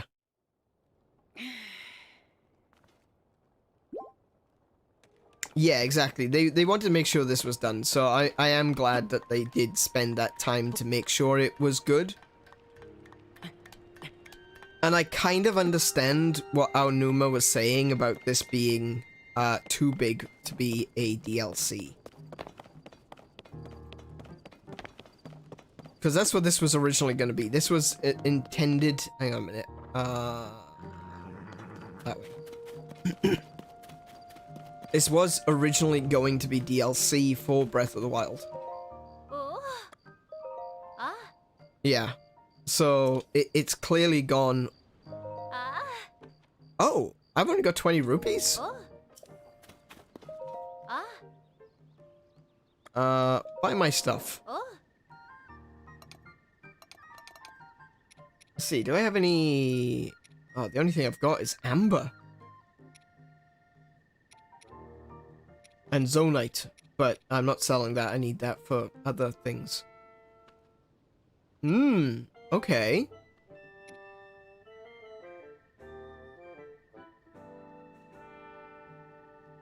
Wow. Oh.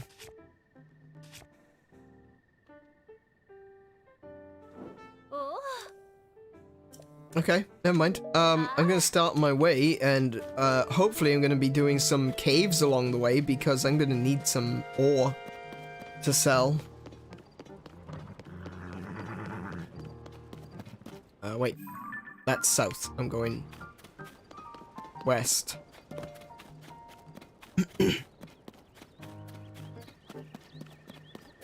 Yeah, this... They just expanded on it so much that it really is a new game.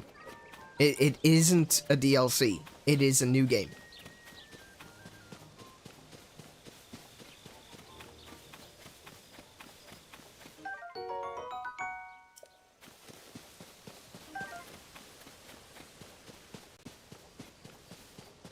A bloopy.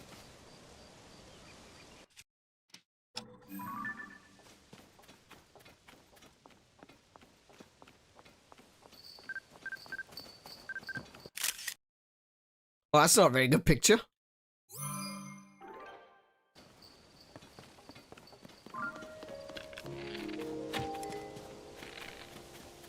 Oh well. Don't worry, I didn't hit it. If you hit them with an arrow, they drop rupees.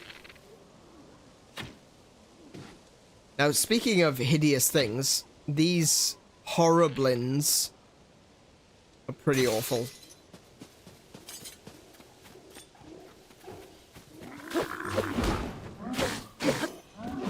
Ow. Oh, yeah.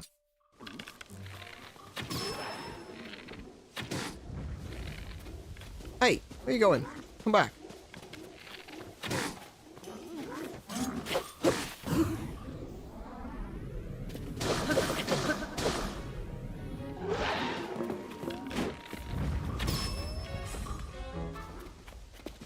Oh, you survived.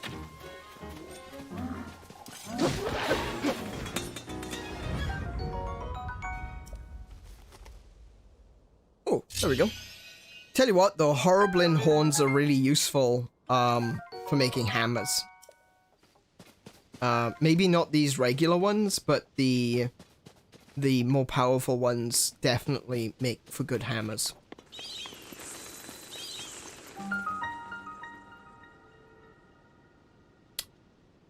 That gets me every bloody time. Hey, Moo, how you doing? Question for Ane and chat. Do you prefer your mini-map to be rotating compass or locked compass? Okay, see, I actually prefer mine to be fixed. I just haven't been bothered to change it. Actually, you know, I'll do that right now.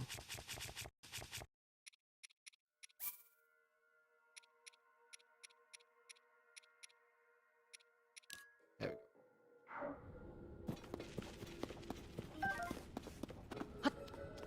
go. Yeah, I don't like it spinning. I like to know which way is north. Spiky spear. Oh, well, I don't need that. I do need more bloom seeds, though.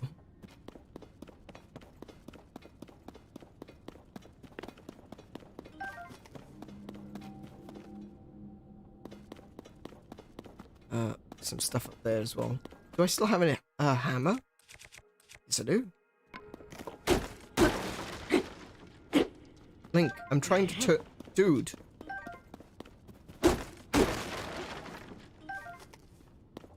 Let's see. Okay.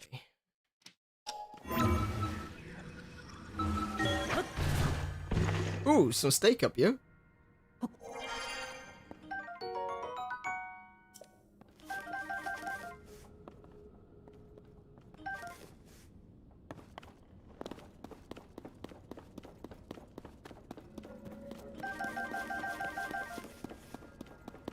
Okay, so there's lots of rocks around. Hang on a minute, there's a sticky lizard there.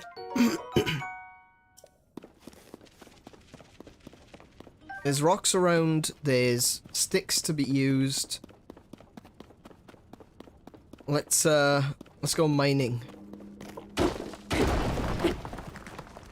Oh, it's one of them.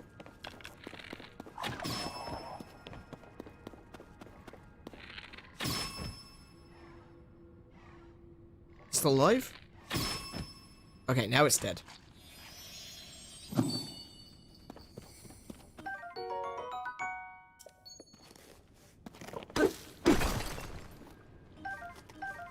So I'm not 100% sure what's going on there. If that looked weird to you, it was also weird to me, don't worry. But I kind of get the feeling that those frogs may be a corrupted form of those bloopies. Oh, hello. Sticky lizards. Missed. I might have caught her anyway. Yeah, so I think the frogs are like a corrupted form of the bloopies, and by killing the frogs, you are releasing the bloopy, and that's why it drops a bloopy gem. That was my chance to get pictures of bloopy. No, because they run away straight away. I'll get the stealth armor at some point, and I'll sneak up on one and get a really good picture. One that isn't a picture of a bloopy's bum, because that's all I've got right now. Bloopy butt.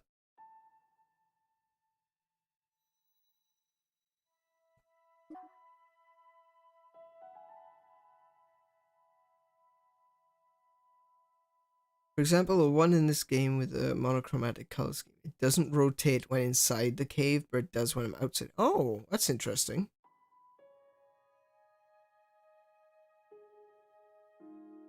Yeah, I used to avoid them, but now it shoots all above. Yeah, I used to avoid attacking the glowy frogs because I didn't think of them as being bad, but apparently they are.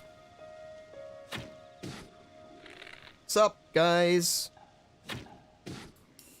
Are you ignoring me? Oh no, they're getting fire up to the... They went and set their bloody sticks on fire to attack me with them.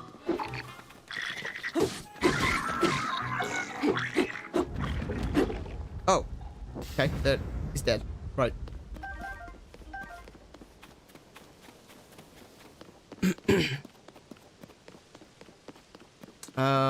I did that for a reason. Hang on. I wanted to go over here. Oh, another rock falling. That's why it's called Tears of the Kingdom, by the way, in case anyone didn't figure it out. It's all the rocks falling from the sky.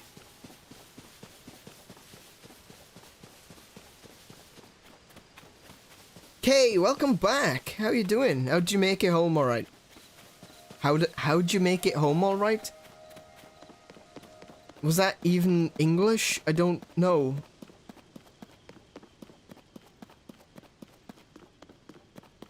Where have you missed? I did the depths. I did the Robbie quest in the depths.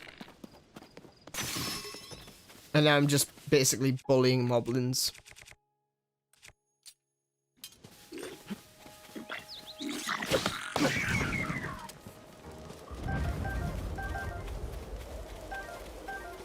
So what we're doing right now actually is we're heading off towards Rito Village. Oh, shroom.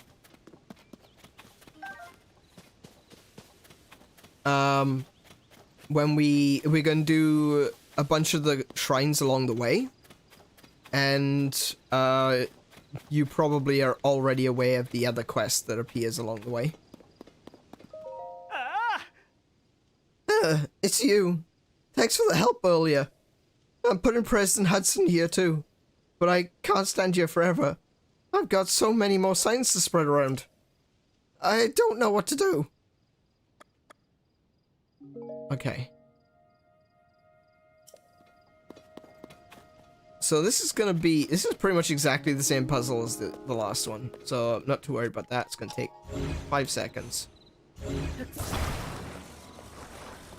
Well, not exactly 5 seconds, you know what I mean.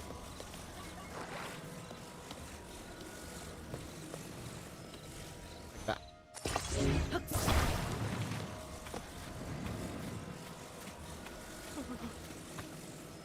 Oh, wait, it is actually a little bit taller. Okay. Hang on. I can deal with that too.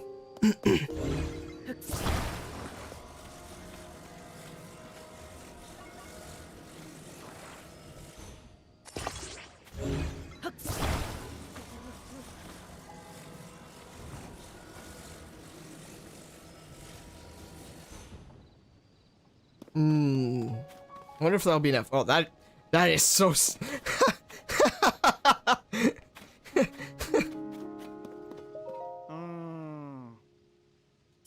All right, let go. Hopefully that's enough. Huh? How's the president standing? That was brilliant. I would never have thought of it. All right, let's get him secured while he's still standing.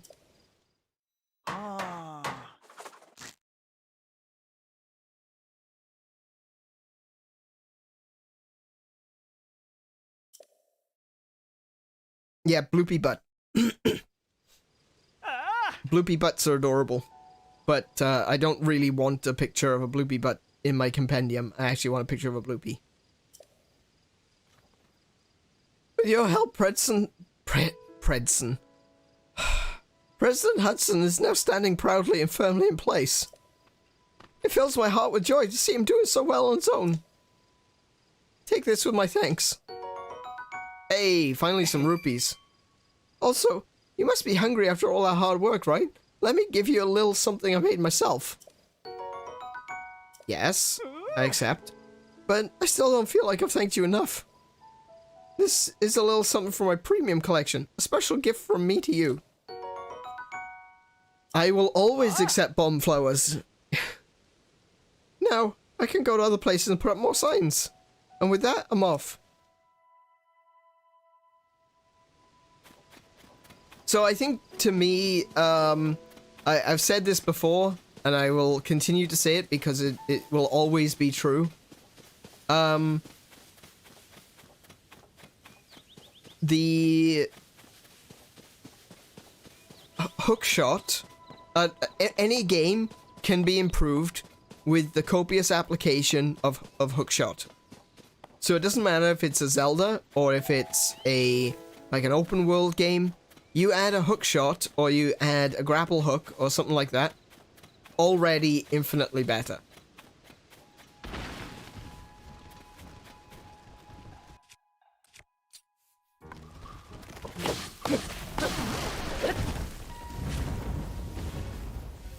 Hightail is a... Now, admittedly, this game doesn't have hookshot, but it has included one of my second favorite items, and that is, of course, the bomb flower. Just the idea that bombs grow out of the ground. They just grow. That's awesome. I love that. I want more of that. Never stop giving me bomb flowers. Yeah. I was a bit surprised the first time that happened to me as well. I clearly have gotten a bit used to it. But, yeah, when that first happened, I kind of, panicked. I didn't know what to do. So I started running in the other direction and run right into another one.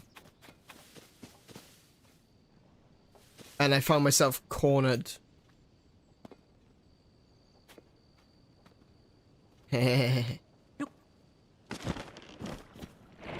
Oh. Oh, that's a wall. Am I lacking bows? Oh my goodness, I've only got one bow left. There you go.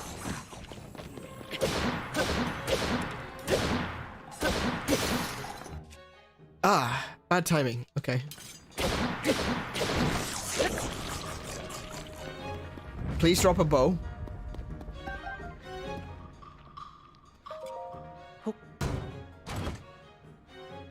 Traveler shield. Well, it's not even slightly bow-shaped, but, I'll replace it for that one.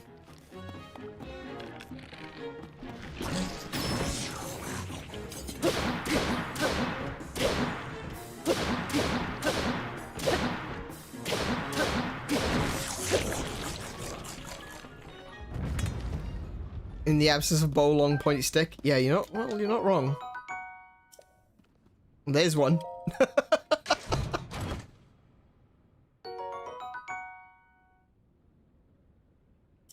Yeah, those things are horrendous. They have always been annoying, but now they're disgusting and annoying.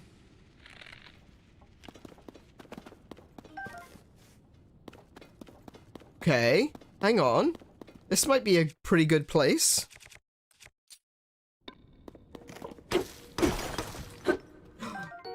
Yes, this is what I like to see. I want more of this, please.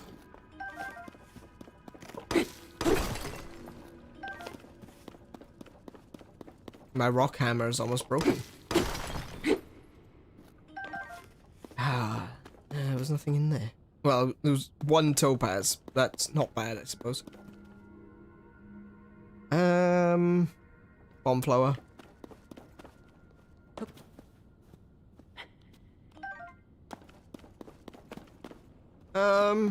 No explodable walls. No explodable floors.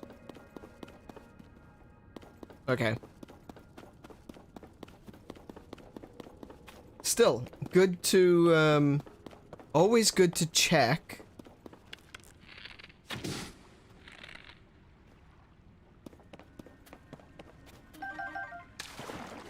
I hope the others didn't just, like, fall in the water and despawn.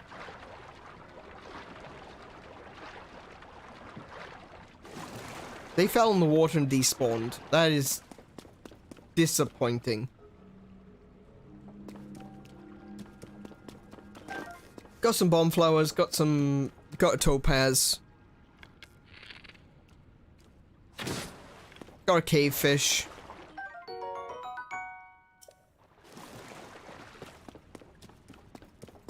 Always check the wells. I found loads of things in wells.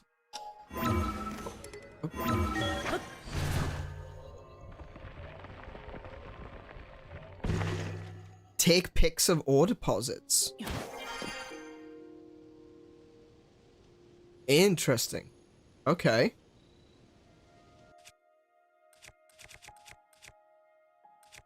I will do so the next time I encounter one. Oh, for the compendium. Ah, yeah.